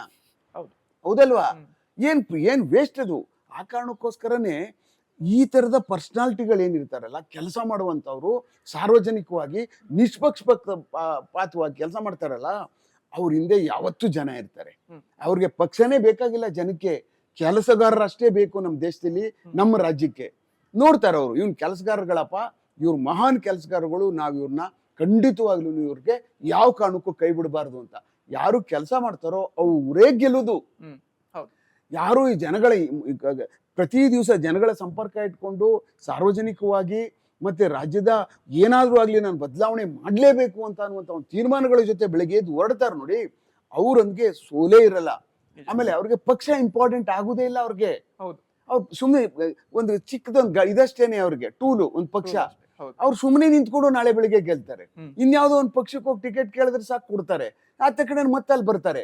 ಕೆಲಸ ನೀವು ಮಾಡೋಕ್ ಶುರು ಮಾಡಿದ್ರೆ ದೈತ್ಯಾಕಾರವಾಗಿ, ನಿನಗೆ ಪಕ್ಷ ಇಟ್ ಈಸ್ ಇಮ್ಮೆಟೀರಿಯಲ್ ಇಶ್ಯೂ. ಅದನ್ನ ಪ್ರೂವ್ ಮಾಡ್ತಾ ಇರ್ತಕ್ಕಂಥವ್ರು ನಾವು ಕೃಷ್ಣ ಬೈರೇಗೌಡರು. ಅವ್ರಿಗೊಂದು ಜೈ ಇರ್ಲಿ, ನಾವೆಲ್ಲ ಅವ್ರಿಗೆ ಸಪೋರ್ಟ್ ಮಾಡ್ಬೇಕು. ಇಂಥವ್ರ ಮಧ್ಯೆ ನಾವು ಇಂಥದ್ದು ಮಾತಾಡ್ಬೇಕು. ಹಲವಾರು ಜನ ಇದಾರೆ, ಮಾಡ್ತಾ ಇರೋದು ಹಂಗೆ ಸುಮ್ಮನೆ ಕೂತ್ಕೊಬಿಟ್ಟವ್ರೆ ಅಂತೆಲ್ಲ ಎಲೆ ಮಾರಕ್ ಕಾಯ್ತಾರೆ. ತುಂಬಾ ಜನ ಕೆಲಸ ಮಾಡ್ತಾ ಇದ್ದಾರೆ. ಆದರೆ ಬೆಂಗಳೂರು ಅಂತ ನಗರದಲ್ಲಿ ನಾನು ಫುಟ್ಪಾತ್ ಒತ್ತುವರಿನ ತೆಗಿತೀನಿ ನಾವು ಒಂದು ಧೈರ್ಯ ಮಾಡುವಂಥದ್ದು ಇದೆಯಲ್ಲ, ಅದೇ ಮಹಾನ್ ದೊಡ್ಡ ಕೆಲಸ. ತೆಗಿದಿರ್ಲಿ, ಅದನ್ನ ಯೋಚನೆ ಮಾಡೋದಿದೆಯಲ್ಲ, ಎಲ್ಲಾರು ಎದುರಾಕೊಂಡು ಪಕ್ಷಾತೀತವಾಗಿ ಅವ್ರ ಪಕ್ಷದಲ್ಲಿ ಇರೋರು, ಅವ್ರ MLA ಗಳನ್ನ, ಅವ್ರ ಮಿನಿಸ್ಟರ್ ಎಲ್ಲಾರ್ಗು ಇದು ಮೇಲ್ಮಟ್ಟದಿಂದ ಬಹಳ ಸಿಸ್ಟಮ್ಯಾಟಿಕ್ ಆಗಿ ಅದು ಆದೇಶಗಳು ಆಮೇಲೆ ತೀರ್ಮಾನಗಳು ನಡೆದಿರೋಕೆ ಇದು ನಡೀತಾ ಇದೆ. ಇಲ್ಲ ಅಂದ್ರೆ ಆ ಕಡೆ CM ಒಂದ್ ಕಡೆ, ಈ ಕಡೆ ಕೃಷ್ಣ ಬೈರೇಗೌಡರು ಒಂದ್ ಕಡೆ ಹೋದ್ರೆ ಇವೆಲ್ಲ ಆಗಲ್ಲ. ಬಹಳ ಸಿಸ್ಟಮ್ ಆಗಿ ನಾವು ಬೆಂಗಳೂರಿಗೆ ಏನಾದ್ರೂ ಇಲ್ಲಿರ್ತಕ್ಕಂಥವ್ರು ಸಾರ್ವಜನಿಕರು ನಡೆದಾಡೋದಕ್ಕೂ ಓಡಾಡೋದಕ್ಕೂ ಬಹಳ ಅನುಕೂಲ ಮಾಡ್ಕೊಡ್ಬೇಕು. ಬಹಳ ಕೆಟ್ಟೋಗಿದೆ ಏನೋ ತೀರ್ಮಾನಗಳನ್ನ ಬಹಳ ದಿವಸದಲ್ಲೇ ತಗೊಂಡಿದ್ದಾರೆ ಅನ್ನಂಗೆ ಆಯ್ತು. ಇವರು ಏಕಾಏಕಿ ಬಂದ್ಬಿಡ್ಲಿಲ್ಲ ಅವರು. ಅದಾದ್ಮೇಲೆ ಆಮೇಲೆ ಎಲ್ರಿಗೂ ಅನಿಸ್ತದೆ, ಏನಪ್ಪ ಎಲ್ಲಾ ಬಡವರು, ಇಡೀ ದೇಶದಲ್ಲೇ ಬಡವರು, ಪ್ರಪಂಚದಲ್ಲೇ ಬಡತನ ಇದೆ. Not only Bengaluru, not only Karnataka, ಇಡೀ ದೇಶ ಅಲ್ಲ, ಪ್ರಪಂಚದಲ್ಲೇ ಬಡತನ ಇದೆ. ಬಟ್ ಏನ್ ಮಾಡ್ಬೇಕು, ಏನ್ ಮಾಡಬಾರ್ದು, ಎಲ್ಲಿ ಇಟ್ಕೋಬೇಕು, ಎಲ್ಲಿ ಇಟ್ಕೋಬಾರ್ದು ಅನ್ನುವಂಥ ಕನಿಷ್ಠ ಜ್ಞಾನ ನನಗೂ ಬೇಕಲ್ವಾ. ನನ್ನ ಹೊಟ್ಟೆ ತುಂಬಬೇಕು, ನಾನು ಇವತ್ತು ಬದುಕ್ಬಿಡ್ಬೇಕು, ನನ್ನ ಮಕ್ಳು ಓದಿಸ್ಬಿಡ್ಬೇಕು, ಸೆಂಟ್ರ್ ರೋಡಲ್ಲಿ ಹಾಕಬಿಡ್ತೀನಿ. ಅದಕ್ಕೊಂದು ಅಲ್ಲೊಂದು ಮಾಫಿಯಾ ಉಟ್ಕೊಂಡು ಅವ್ರು ಬೇರೆ ಕಲೆಕ್ಷನ್ಗಳು ಮಾಡ್ಕೊಂಡು ಅದಕ್ಕೊಂದು ಹಂಗೆ ಚೈನ್ ಆಗ್ಬಿಟ್ಟು ಪೊಲಿಟಿಕಲ್ ಪಾರ್ಟಿಗೆ ಹೋಗಿ ಸೇರ್ಕೊಬಿಡ್ತದ್ದು. ಕೊನೆಗೆ ಅವರ ಅಭಯಾಸ್ತದಲ್ಲಿ ಏನ್ರಿ ನೀವು ಬೆಳಗ್ಗೆ ಎದ್ದ ಅಂದ್ರೆ ಆ ಫುಟ್ಪಾತ್ನವ್ರು ಓಡಿಸ್ತೀರಂತೆ ಅಂತ ಪೊಲೀಸವ್ರಿಗೆ ಅವಾಜ್ಗಳು ಹಾಕೊಂಡು, ಹೌದಲ್ವಾ, ನಿಮ್ಗೇನ್ ಬೇರೆ ಕೆಲಸ ಇಲ್ವಾ ಪೊಲೀಸವ್ರುಗಳೇ ಅಂತೇಳಿ ಅಲ್ಲಿ ಕೇಳಿದೀವಿ ನಾವೆಲ್ಲ. ಹಲವಾರು ಈ ತರದನ್ನ MLA ನಾವು ನೋಡಿದೀವಿ. ಬೆಳಗ್ಗೆ ಎದ್ದಾದ್ರೆ ಅವ್ರ ಮೇಲೆ ಬಿಡ್ತಿರಲ್ರಿ ಹಾಗೆ ಹೀಗೆ ಅಂತ. ಕೊನೆಗೆ ಏನಾಗೋಗ್ಬಿಡುತ್ತೆ, ಆ ಫುಟ್ಪಾತ್ಗಳು ಇವ್ರಿಗೊಂಥರ ಉಲ್ಸಾದ ಹಣ್ಣಿನ ತೋಟ ಕಾರ್ಪೊರೇಷನ್ ಅವ್ರಿಗೂ ಹೋಗ್ತದೆ, ಪೊಲೀಸವ್ರಿಗೂ ಆಗ್ಬಿಡ್ತದೆ. ಬೆಳಿಗ್ಗೆ ಹೋಗೋದು, ಒಂದಷ್ಟು ಕಿತ್ಕೊಳ್ಳೋದು, ತಂದು ಇಟ್ಕೊಂಡು ಆರಾಮಾಗಿ ನೀವು ಚೆನ್ನಾಗಿರ್ಬೇಕ್ರಪ್ಪ, ನಾವು ಚೆನ್ನಾಗಿರ್ತೀವಿ ಅನ್ನೋ ಮಟ್ಟಕ್ಕೆ ಬೆಂಗಳೂರು ಸಿಟಿ ಬಂದ್ಬಿಟ್ಟಿತ್ತು. ನಾನು ಎಲ್ಲೆಲ್ಲಿ ಕೈ ಹಾಕಿದ್ದೀನಿ, ನಾನು ಜಯನಗರ ಕಾಂಪ್ಲೆಕ್ಸ್ ಕೈ ಹಾಕಿದ್ದೀನಿ. ಜಯನಗರದಲ್ಲಿ ನಾನು ಬಂದಾಗ ಇನ್ಸ್ಪೆಕ್ಟರ್ ಆಗಿ 2012ರಲ್ಲಿ, ಈಗಲೂ ಹೋಗಿ ಕೇಳಿ, ಪೂರ್ಣ ಪ್ರಮಾಣದಲ್ಲಿ ಕ್ಲೀನ್ ಮಾಡಿಟ್ಟಿದ್ದೆ. ಯಾರೇ ಅಲ್ಲಿ ಬರ್ತಕ್ಕಂಥ ಸಾರ್ವಜನಿಕರು ಓಡಾಡೋಕೆ ಬೇಕಲ್ಲ. ನನಗವ್ರು ಒಂದು ಸರ್ಟಿಫಿಕೇಟ್ ಕೊಟ್ರು ಅಸೋಸಿಯೇಷನ್ ಅವರು ಜಯನಗರ. ನನಗದು ಪ್ರೆಸಿಡೆಂಟ್ ಮೆಡ್ಲ್ಗಿಂತ ದೊಡ್ಡದು. ಇವತ್ತು ಫ್ರೇಮ್ ಮಾಡಿ ಇಟ್ಟಿದ್ದೀನಿ ನಾನು ಅದನ್ನ. ಜಯನಗರ ಅಸೋಸಿಯೇಷನ್ ಅವ್ರು ನಂಗೆ ಏನ್ ಕೊಟ್ಟಿದಾರಲ್ಲ, ದಟ್ ಈಸ್ ರಿಯಲ್ ನನಗೆ ಪ್ರೆಸಿಡೆಂಟ್ ಮೆಡ್ಲ್. ಅದು ಉಳಿದ್ ಬಿಡಿ, ಅವೆಲ್ಲ ಬೇರೆ ಪ್ರೆಸಿಡೆಂಟ್ ಮೆಡ್ಲ್ ಅವೆಲ್ಲ ಹೆಂಗೋ ಬರ್ದ್ ಕಳಿಸ್ತೀವಿ, ಅಲ್ಲಿ ಹೆಂಗೋ ಬಂದ್ಬಿಡ್ತವೆ. ಜನ ನಮ್ಗೆ ಏನ್ ಕೊಡ್ತಾರ, ನೀವು ಕೆಲಸ ಮಾಡಿದ್ರಿ ನೋಡಿ ಅಂತ ಹೇಳ್ತಾರಲ್ಲ, ಅದು ಜನ ರೆಕಗ್ನೈಸ್ ಮಾಡ್ತಾರೆ. ಹೌದು. ಆಮೇಲೆ ನೀವು ಮಾರ್ಕೆಟ್ ಸರ್ಕಲ್ ನೋಡಿ, ಮಾರ್ಕೆಟ್ ಹೋಗಿ, ಈಗ ಹುಚ್ಚರ ಸಂತೆ, ನಿಮ್ ಕಾಲ್ ಕೆಳಗೆ ಹೋಗ್ತಾನೆ, ಕೈ ಕೆಳಗಡೆನೆ ಹೋಗ್ತಾನೆ. ಕೈ ಹಿಂಗಂತ ಅಂದ್ರೆ ಸ್ವಲ್ಪ ಒಳ ಕೇಳ್ಕೊಳ್ಳಿಲ್ಲ ಅಂದ್ರೆ ಯಾವ್ದೋ ಒಂದು ಗಾಡಿ ಹೊಡ್ಕೊಟ್ಟೋಯ್ತದೆ, ಕಾಲ್ ಮುರಿದೋಯ್ತವೆ, ಚೈನ್ ಸ್ನಾಚಿಂಗು, ಕಳ್ಳರು, ಆಮೇಲೆ ಇವರು ಡ್ರಗ್ಗಿಸ್ಟ್ಗಳು ಅಲ್ಲೆಲ್ಲೋ ಮಲಿಕೊಂಡಿರ್ತಾರೆ ರಾತ್ರಿ ಎಲ್ಲ ಅಲ್ಲೇ ಇಜ್ರಾಗಳದು ಪಾರ್ಚ್. ಇವನೇ ಯಾರು ಇವರು ಬೇರೆ ಬೇರೆ ಬೇರೆ ಬೇರೆ ವರ್ಗದ ಎಲ್ಲಾ ತರವಾದಂತ ಕೆಟ್ಟ ಪ್ರವೃತ್ತಿ ಮಾಡ್ತಕ್ಕಂಥ ಎಲ್ಲಾ ತರದವರು, ಸಲಿಂಗ ಕಾಮಿಗಳು, ಎಲ್ಲಾ ತರದವರು ಪೂರಾ ಸಿಕ್ಬಿಡ್ತಾರೆ ಅಲ್ಲಿ. ಆ ಕಾರಣಕ್ಕೋಸ್ಕರನೇ ನನ್ನ ಲೆಕ್ಕದಲ್ಲಿ ನಾನು ಅವಾಗ ನಾವ್ ಇದನ್ನೆಲ್ಲ ಮಾಡ್ದೋ, ಟ್ರಾಫಿಕ್ ಒಳಗಡೆ ಕಳಿಸಿದ್ದೆ ನಾನು, ಇರುವವರೆಗೂ ಮಾಡಿದೆ 2 ವರ್ಷ. ಅದಾದ್ಮೇಲೆ ಮತ್ತೆ ಅದ ಪ್ರಕಾರ ಬಿಟ್ಬಿಟ್ರು. ಅಂಡರ್ಗ್ರೌಂಡ್ ಸರಿಯಾಗಿ ಯೂಸ್ ಮಾಡಲ್ಲ. ಆ ಜನಗಳು ಹಳ್ಳಿಯಿಂದ ಎಲ್ಲ ಬರ್ತಾರೆ, ಅವ್ರಿಗೇನ್ ಮೇಲೆ ಹೋಗ್ಬೇಕು, ಸೂರ್ಯ ಕಾಣಬೇಕು, ಇಲ್ಲ ಕೆಳಗೋರು ತಪ್ಪಿಸ್ಕೊಬಿಡ್ತೀವಿ ಭಯ. ಹಿಂಗೆ ನಾನು ಮಾಡ್ಬಿಟ್ಟಿದೆ ಅಂತ ಹೇಳ್ತಾ ಇಲ್ಲ. ಅದೇನಪ್ಪ ಏನ್ ಕೊಚ್ಕೋತಾವ, ಖಂಡಿತ ಅಲ್ಲ. ಮನಸ್ಥಿತಿ ನಿಮಗ್ ಬೇಕಷ್ಟೇ. ನೀವ್ ಯಾವ್ದೇ ಪೊಲೀಸ್ ಸ್ಟೇಷನ್ಗೆ ಹೋಗಿ ಅಲ್ಲಿ ಏನ್ ರಿಪೇರಿ ಮಾಡ್ಬೇಕು, ಹೌದಲ್ವಾ, ರಾಜಕೀಯದವರು. ಹೌದು, ನಾನು ಏನ್ ಮಾಡ್ಬೇಕಿಲ್ಲಿ, ಬೇಡಪ್ಪ, ಈ ರಸ್ತೆನಲ್ಲಿ ಜನ ಓಡಾಡಕ್ಕಿರೋದಿದು, ಯಾವ ಕಾರಣಕ್ಕೂ ನೀವಿಲ್ಲಿ ಈ ರಸ್ತೆನಲ್ಲಿ ಬರ್ಬಾರ್ದು. ನೀವು ಪೊಲೀಸವರೇ ನೀವು ನೋಡ್ಕೊಳ್ಳಿ, ಕಾರ್ಪೊರೇಷನ್ ನೋಡ್ಕೊಳ್ಳಿ, ಜನ ಓಡಾಡಕ್ಕಿರೋದು. ಎಲ್ಲೋ ಎಲ್ಲ ಫುಲ್ ಗುಂಪು ಸೇರ್ಬಿಟ್ಟು ಆದ ತಕ್ಷಣ ಒಂದು 500 ಜನ 1000 ಜನ ಆಗ್ತಾರೆ, ಆಗ್ಲೇನೆ ಇವೆಲ್ಲ ನಮ್ಗೆ ಓಟ್ ಬಂದ್ಬಿಡ್ತವೆ ಹಾಗೆ ಅನ್ಕೊಳ್ಳಿ. ಓಟ್ ಹಾಕ್ತಾರೆ, ಓಟ್ ಹಾಕ್ಲೇಬೇಕು, ಅವರು ಬದುಕಬೇಕು ಎಲ್ಲ. ಬಟ್ ಅವ್ರಿಗೊಂದು ಬೇರೆ ಜಾಗಗಳು ಇರ್ತವೆ, ಅಲ್ಲಿ ಸೇರಿಸಿ ಒಟ್ಟಿಗೆ ಪೂರ್ಣ ಪ್ರಮಾಣದಲ್ಲಿ ಇರ್ತಕ್ಕಂಥ ಜಾಗಗಳೆಲ್ಲ ಹಾಕೊಂಡು. ಈಗ ಯಾಕೆ ನಾನು ಬೇರೆ ಸಬ್ಜೆಕ್ಟ್ ಹೋದೆ ಅಂತಂದ್ರೆ ಇದೆಲ್ಲ ಮಾತಾಡ್ಬೇಕು ಈ ಸಮಯದಲ್ಲಿ, ಹೌದಲ್ವಾ? ಬರೀ ಕೆಟ್ಟದ್ದೇ ನಡ್ಕೊಂಡು ಬರೀ ಇದನ್ನೇ ಮಾತಾಡ್ತಾವ್ರಲ್ಲ, ಒಳ್ಳೇದಕ್ಕೂ ಅವಕಾಶ ಮಾಡ್ಕೊಡ್ಬೇಕಲ್ಲ ನಾವು. ಜನ ಅಪ್ರಿಸಿಯೇಷನ್ ಎಲ್ಲಿ ಮಾಡ್ತಾವ್ರೆ ಅಂತಂದ್ರೆ ಅಲ್ಲಿ ಒಳ್ಳೆ ಕೆಲಸ ನಡೀತಾ ಇದೆ ಅಂತ. ಎಲ್ಲಿ ಜನ ಉಗಿತಾವ್ರೆ ಕ್ಯಾಕರ್ಸಿ ಅಂತಂದ್ರೆ ಅಲ್ಲಿ ಸರಿಯಾದಂತ ಕೆಲಸ ನಡೀತಾ ಇಲ್ಲ ಅಂತ ನನ್ನ ಭಾವನೆ. ಆ ಕಾರಣಕ್ಕೆ ಜಂತರ್ ಮಂತರ್ನಲ್ಲಿ ನಡೀತಾ ಇರ್ತಕ್ಕಂಥದ್ದು ಏನ್ ನಡೀತಾ ಇದಲ್ಲ, ಅದು ಬೇರೆ ಬೇರೆ ಬೇರೆ ನಾನೊಂಥರ ಯೋಚನೆ ಮಾಡ್ತೀನಿ. ನಾನು ಎಡಪಂಥೀಯ ಒಂಥರ ಯೋಚನೆ ಮಾಡ್ತೇನೆ, ಬಲಪಂಥೀಯ ಒಂಥರ ಯೋಚನೆ ಮಾಡ್ತೇನೆ, ನ್ಯೂಟ್ರಲ್ ಇರತಕ್ಕಂಥ ಒಂಥರ ಯೋಚನೆ ಮಾಡ್ತಾರೆ. ನೀವೇನಾದ್ರು ಸೋಷಿಯಲ್ ಮೀಡಿಯಾದಲ್ಲಿ ಏನಾದ್ರು ಅಕಸ್ಮಾತ್ ನಿಮ್ಮದ್ ಏನಾದ್ರು ಅನ್ನಿಸ್ಕೊಂಡು ಏನಾರು ಬರೆದ್ಬಿಟ್ಟು ಹೋದ್ರೆ ಬರೀತಾರೆ ಅದ್ರ ಮೇಲೆ ಕೆಟ್ಟು ಕೆರಾಡ್ಬಿಟ್ಟು ನೀವು ನೆಕ್ಸ್ಟ್ ನೀವು ಪೋಸ್ಟೇ ಮಾಡಬಾರ್ದು. ಆ ತರ ನಿಮ್ಮನ್ನ ಕುಂದಿಸ್ಬಿಡ್ತಾರೆ. ಅದಕ್ಕೆ ಒಂದು ಗ್ಯಾಂಗ್ ಇರ್ತದೆ. ನಾವು ನೋಡುದಲ್ಲ ಬುರುಡೆ ಗ್ಯಾಂಗು, ಅದೇ ಇವರೆಲ್ಲ ಅಣ್ಣ ತಮ್ಮಂದಿರ ಆ ಗ್ಯಾಂಗ್ ಈ ಗ್ಯಾಂಗ್ ಅಂತ ಅನ್ನಿಸ್ತದೆ ನೋಡಿದ್ರೆ ಮಾತ್ರ. ಅಲ್ಲಿದು ಕಾಕ್ರೋಚು ಈ ಬುರುಡೆ ಗ್ಯಾಂಗು ಇವೆಲ್ಲ ತರ ವಂಶಸ್ಥರ ಕಣ್ಣಂಗೆ ಕಾಣಿಸ್ತಾವ ನೋಡಿದ್ರೆ. ನನಗಂಗ ಅನ್ನಿಸ್ತಾರೆ, ನಿಮ್ಗೇನ್ ಅನ್ನಿಸ್ತಾರೋ ಗೊತ್ತಿಲ್ಲ. ಆ ಕಾರಣಕ್ಕೋಸ್ಕರನೇ ಅಂತ ಮನಸ್ಥಿತಿಗಳು ಜಾಸ್ತಿ ಅಂದಾಗ ಆಯ್ತು ಸರ್ಕಾರ ವಿರೋಧಿಸೋಣ, ಅವ್ರು ಯಾವಾಗ ನಮ್ಗೆ ಸರಿ ಮಾಡಲು ವಿರೋಧಿಸೋದು ನಮ್ ಧರ್ಮ. ಆಮೇಲೆ ನೀವು ನೀಟಲ್ಲಿ ನೀವು ಪರೀಕ್ಷೆನಲ್ಲಿ ಅದು ಪ್ರಶ್ನೆ ಪತ್ರಿಕೆ ಬಯಲಾಗೋಯ್ತು, ಹೌದು ಅದನ್ನು ಸಹ ಸರ್ಕಾರದ ವಿಫಲ, ಅದನ್ನ ಮಾತಾಡ್ಲೇಬೇಕು. ವಿಫಲನೇ ಅಲ್ವಾ? ಹೆಂಗೆ ಅದು ಇಂಥ ಒಂದು ದೊಡ್ಡ ಎಕ್ಸಾಮ್ ಮಾಡ್ಬಿಟ್ಟು ಇದಾಗ್ಬಿಡ್ತದೆ. ಅದಕ್ಕೆಲ್ಲ ಸರಿಯಾದಂತ ಕ್ರಮ ಜರುಗಿಸ್ಬೇಕು. ಅವ್ರಿಗೆಲ್ಲ ಒಂಥರ ಕಟ್ಟಿಗೆ ಅಂಗಡಿಗೆ ಹಾಕಬೇಕು, ಅವ್ರನ್ನ ಕಟ್ಟಿಗೆ ಶಾಪ್ ಇರ್ತದಲ್ಲ ಆ ತರ ಎಕ್ಸಾಮ್ ಮಾಡ್ಬೇಕದ್ನ. ಸುಮ್ಮನೆ ಕ್ಯಾಶುವಲ್ ಆಮೇಲೆ ಅದ್ರ ಮಧ್ಯ ಅದನ್ನ ಈಚೆ ಎಳೆದಾಕ್ಬೇಕು, ಈ ಸರ್ಕಾರವ ಬೀದಿಗೆ ತರಬೇಕು ಅಂತೇಳಿ ಇನ್ನೊಂದು ಒಳಗಡೆ ಷಡ್ಯಂತ್ರ ಮಾಡ್ತಾ ಇರ್ತಾರೆ. ಅವ್ರನ್ನ ಪತ್ತೆ ಮೊದಲೇ ಮಾಡಿ ಅವ್ರಿಗೆ ಬಲಿಯಾಗ್ತಕ್ಕಂಥ ಕೆಲಸ ಮಾಡ್ಬೇಕು ನಾವು. ಅವ್ರನ್ನ ಇದನ್ನೇನಾದ್ರೂ ಮಾಡಿ ಬೀದಿಗೆ ತರಬೇಕು ಅಂತ ಮಾಡ್ತಾರೆ ನೋಡಿ. ಈ ಸರ್ಕಾರನ ಬಟ್ಟೆ ಬಿಚ್ಚಬೇಕು ಅಂತ ಶಕ್ತಿಗಳು ಒಳಗೆ ಕೆಲಸ ಮಾಡ್ತಾ ಇರ್ತವೆ. ಯಾಕೆಂದ್ರೆ ನಿರಂತರವಾಗಿ ಸರ್ಕಾರದ ವಿರುದ್ಧವಾಗಿ ಕೆಲಸ ಮಾಡ್ತಾ ಇರ್ತಕ್ಕಂಥವು ಇದ್ದೇ ಇರ್ತಾರೆ, ಹೌದಲ್ವಾ? ಅದ್ ಇರ್ಲೇಬೇಕು, ಇಲ್ಲಾಂದ್ರೆ ವಿರೋಧ ಪಕ್ಷ ಆಗುದೇ ಇಲ್ಲ. ವಿರೋಧ ಪಕ್ಷದ ಕೆಲಸ ಕರೆಕ್ಟ್ ಆಗಿ ಮಾಡ್ಲೇಬೇಕು, ಸರಿಯಾದಂತ ಕ್ರಮಬದ್ಧವಾಗಿ ಮಾಡ್ಬೇಕು. ಅದ್ರಲ್ಲಿ ಏನ್ ಕಾಂಪ್ರಮೈಸ್ ಏನಿಲ್ಲ. ಏನಪ್ಪಾ ವಿರೋಧ ಪಕ್ಷ ಎಲ್ಲ ಹಿಂಗ್ ಮಾಡ್ತಾರೆ ಅಂದ್ರೆ, ಅರೆ ಅವ್ರ ಕೆಲಸ ಅವ್ರು ಮಾಡ್ತಾರೆ, ಅವ್ರು ವಿರೋಧ ಮಾಡೋದೇ ಅವ್ರ ಕೆಲಸ. ನೀವ್ ಎಂತ ಒಳ್ಳೆ ಕೆಲಸ ಆದ್ರೂ ಮಾಡಿ ನಿಂತ್ಕೊಬಿಟ್ಟು ಸೂಪರ್ ಕೆಲಸ ಮಾಡಿದ್ರಿ ನೋಡಿ ನೀವು 1 ವರ್ಷದಿಂದ, ಜೈ ನಿಮ್ಗೆ ನಾವು ಸಾಥ್ ಕೊಡ್ತೀವಿ ಅಂತ ಹೇಳೋಕಾಯ್ತದ? ಎಲ್ಲಿ ಹೇಳೋಕಾಗ್ತದೆ? ಅದು ಆ ವರ್ಡೇ ಬರಲ್ಲ. ವಿರೋಧ ಅಂದ್ರೆ ವಿರೋಧವೇ. ಅವ್ರು ತಗೊಂಡ್ ಚಿನ್ನ ತಟ್ಟೆ ಹಾಕ್ಬಿಟ್ರು, ರಸ್ತೆಗೆಲ್ಲ ಪ್ಲೇಟ್ ಹಾಕ್ಬಿಟ್ರು, ಚಿನ್ನದಲ್ಲ ಇದು ದುಡ್ಡು ಹೊಡೆದ್ಬಿಟ್ಟು ಅವ್ರಿಂದ ಹೇಳುವುದೇ, ಹೇಳಲೇಬೇಕು. ನಾನು ಮೊದ್ಲೇ ಹೇಳಿದೀನಿ, ಮನುಷ್ಯ ಎಲ್ಲಿರ್ತಾನೋ ಅಲ್ಲಿ ತಪ್ಪಾಗುತ್ತೆ ಅಂತ. ಆ ಕಾರಣಕ್ಕೆ ಎಲ್ಲಾ ಮನುಷ್ಯರಿಗೂ ಗೊತ್ತು. ಆಮೇಲೆ ಈ ವಿಚಾರದಲ್ಲಿ ನಡೀತಾ ಇರ್ತಕ್ಕಂಥದ್ರಲ್ಲಿ ನಾವು ಇನ್ನೊಂದು ಮುಂದೆ ಹೆಜ್ಜೆ ಹೋಗೋದಾಗ ಏನ್ ಹಿಂಗ್ ಡಿಸ್ಪರ್ಸ್ ಮಾಡ್ಬಿಟ್ರಲ್ಲ ಪೊಲೀಸ್ನವರು, ಏನ್ ಈ ತರ ವಾಡ್ದು ಚಿಂದಿ ಮಾಡ್ಬಿಟ್ಟು ಕಳ್ಸಿಕೊಟ್ಬಿಟ್ರಲ್ಲ ಅನ್ನುವಂತ ಪ್ರಶ್ನೆಗೆ ಬರ್ತೀವಿ ನಾವು. ಅಂದ್ರೆ ಡಿಸ್ಪರ್ಸಲ್ ಅನ್ನುವಂಥದ್ದು ಹಿಂಸಾತ್ಮಕ. ಈಗ ಬೆಂಗಳೂರು ನಗರದಲ್ಲಿ ಫ್ರೀಡಂ ಪಾರ್ಕ್ ಹತ್ರ ಎಷ್ಟೊಂದ್ ಸಾರಿ ಬರಲ್ಲ, ಎಷ್ಟು ಪ್ರೊಟೆಸ್ಟ್ಗಳು ನಡೆಯಲ್ಲ, ನಡೀತಾವಲ್ವಾ? ಒಂದು ವರ್ಷದಲ್ಲಿ ನನ್ನ ಲೆಕ್ಕದಲ್ಲಿ ಸರಾಸರಿ ನಾನು ಅಲ್ಲಿ ಕೆಲಸ ಮಾಡಿರೋನೆ 120ರಿಂದ 150 ಪ್ರೊಟೆಸ್ಟ್ಗಳು ನಮ್ಮ ಫ್ರೀಡಂ ಪಾರ್ಕ್ ಒಳಗಡೆ ಬರ್ತಾರೆ. ಅವರೆಲ್ಲ ನಾವು ರಾಜಭವನಕ್ಕೆ ನುಗ್ತೀವಿ ಅಂತ ಬರ್ತಾರೆ. ನಮ್ಮ ಶಕ್ತಿ ಮೀರಿ ತಡಿತೀವಿ. ಅಕಸ್ಮಾತ್ ನಮ್ಮನ್ನು ಓವರ್ ಪವರ್ ಮಾಡಿದಾಗ ಲಾಠಿ ಎತ್ಕೋತೀವಿ, ಆವಾಗ ಡಿಸ್ಪರ್ಸ್ ಮಾಡ್ತೀವಿ. ಹೋಗಬಾರದು, ಅದು ಪ್ರೊಹಿಬಿಟೆಡ್, ಅಲ್ಲಿ ಆಗಲ್ಲ, ನೀವು ಹೋಗೋಕೆ ನಿಮ್ಮನ್ನು ಬಿಡಲ್ಲ, ಅದು ನಮ್ಗೆ ಆದೇಶ ಇದೆ, ನಾವು ಅದನ್ನ ಪಾಲನೆ ಮಾಡ್ತೀವಿ. ಅದ್ ಹೆಂಗ್ ಹೋಗ್ಬಿಡ್ತೀವಿ? ನಮ್ ಸ್ವತಂತ್ರ ಇದೆ, ನಮ್ ಲಾಠಿಗೂ ಸ್ವತಂತ್ರ ಬರುತ್ತೆ, ನಮ್ ಕಾನೂನು ಇದೆ, ನಮ್ಗೆ ಆದೇಶ ಆಗಿದೆ. ಅದು ಯಾವ ಕಾರಣಕ್ಕೂ ಬಿಡಬಾರ್ದು, ಆಗಬಾರ್ದು. ಅಲ್ಲಿ ಹೋದ್ರೆ ನಮ್ಮ ಏನು ರೂಲ್ಸ್ ಫ್ರೇಮ್ ಮಾಡಿದಾರೋ ಅದಕ್ಕೆ ಧಕ್ಕೆ ಆಗ್ತದೆ. ಅದರಿಂದ ನಮ್ ಲಾಠಿಗೆ ಸ್ವತಂತ್ರ ಸಿಕ್ಬಿಡ್ತದೆ. ಅವ್ರಿಗೆ ಹೇಳ್ಬಿಡ್ತೀವಿ ನಾವು, ನೀವೇನಾದ್ರೂ ನುಗ್ಗಿದ್ರೆ ನಾವು ತಡಿತೀವಿ, ನಿಮ್ಮನ್ ಬಿಡಲ್ಲ. ನಮ್ ಮೇಲೆ ಏನಾದ್ರು ಅತಿಕ್ರಮ ಮಾಡಿದ್ರೆ, ನಮ್ ಮೇಲೆ ಏನಾದ್ರು ತಳ್ಳಿದ್ರೆ, ನೂಕಿದ್ರೆ, ನಮ್ಗೇನಾದ್ರು ಒಡೆದ್ರೆ, ನಮ್ ಬಲಪ್ರಯೋಗ ಮಾಡಿದ್ರೆ, ಫಿಸಿಕಲ್ ಅಸಾಲ್ಟ್ ಮಾಡಿದ್ರೆ ನಾವು ನಿಮ್ಗೆ ಹೊಡಿತೀವಿ, ನಿಮ್ಗೆ ಟಿಯರ್ ಗ್ಯಾಸ್ ಹಾಕ್ತಿವಿ. ಅದಕ್ಕೂ ಜಗ್ಗಿಲ್ವಾ? ನಿಮ್ಗೆ ಲಾಠಿ ತಗೊಂಡು ಡಿಸ್ಪರ್ಸ್ ಮಾಡ್ತೀವಿ. ಲಾಠಿ ತಗೊಂಡು ಡಿಸ್ಪರ್ಸ್ ಮಾಡಿ ನಿಮ್ಮನ್ನೆಲ್ಲ ಓಡಿಸ್ತೀವಿ. ಸ್ಪೆಸಿಫಿಕ್ ಆಗಿ ಹೇಳ್ಬೇಕು, ಯಾವ ಕಾರಣಕ್ಕೂ ಕಾಂಪ್ರಮೈಸೇ ಇಲ್ಲ ಇದ್ರಲ್ಲಿ. ನೀವು ವೈಲೆನ್ಸ್ ಮಾಡಿದ್ರೆ ನಾವು ಬಿಡಲ್ಲ, ನಿಮ್ಮನ್ನ ಅರೆಸ್ಟ್ ಮಾಡ್ತೀವಿ, ನಿಮ್ಮನ್ನ ಕಸ್ಟಡಿಗೂ ತಗೋತೀವಿ, ಬೇಕಾದ್ರೆ ನಿಮ್ಮನ್ನ ಪ್ರಿವೆಂಟಿವ್ ಅರೆಸ್ಟ್ ಮಾಡ್ಬಿಟ್ಟು ಕೋರ್ಟ್ಗೂ ಕಳಿಸ್ತೀವಿ. ಇಲ್ಲ ಬೇಡ ನಮ್ ಡಿಸ್ಕ್ರಿಷನ್ ಆಯ್ತು ಹೋಗ್ಬಿಡಿ ನೀವು ಮನೆಗೆ ಅಂತ ಮನೆಗೂ ಕಳಿಸ್ಕೊಡ್ತೀವಿ. ಬೇಕಾದ್ರೆ ನಾಳೆ ಏನಾದ್ರು ನೀವು ಮತ್ತೆ ಅಶಾಂತಿ ಮಾಡ್ತಿದ್ರೆ ನಿಮ್ ದಸ್ಕಿರಿ ಮಾಡಿ ನ್ಯಾಯಾಲಯಕ್ಕೂ ಕಳಿಸ್ತೀವಿ, ಪ್ರಿಕಾಷನ್ ಮೆಜರ್ ಅಲ್ಲಿ. ಇಷ್ಟೆಲ್ಲ ಅಧಿಕಾರ ಪೊಲೀಸರಿಗೆ ಇರ್ತದೆ. ಹಾಗೆ ಮೊನ್ನೆ ಮಾಡ್ತಾ ಇರ್ತಕ್ಕಂಥದ್ದು ಮೀಡಿಯಾಗಳೆಲ್ಲ ಕವರ್ ಮಾಡಿದಾವೆ. ನಾವೆಲ್ಲಾ ಮೀಡಿಯಾಗಳು ಕವರ್ ಮಾಡಿರ್ತಕ್ಕಂಥದ್ದು ನೋಡೋಕ್ಕಾಗಲ್ಲ.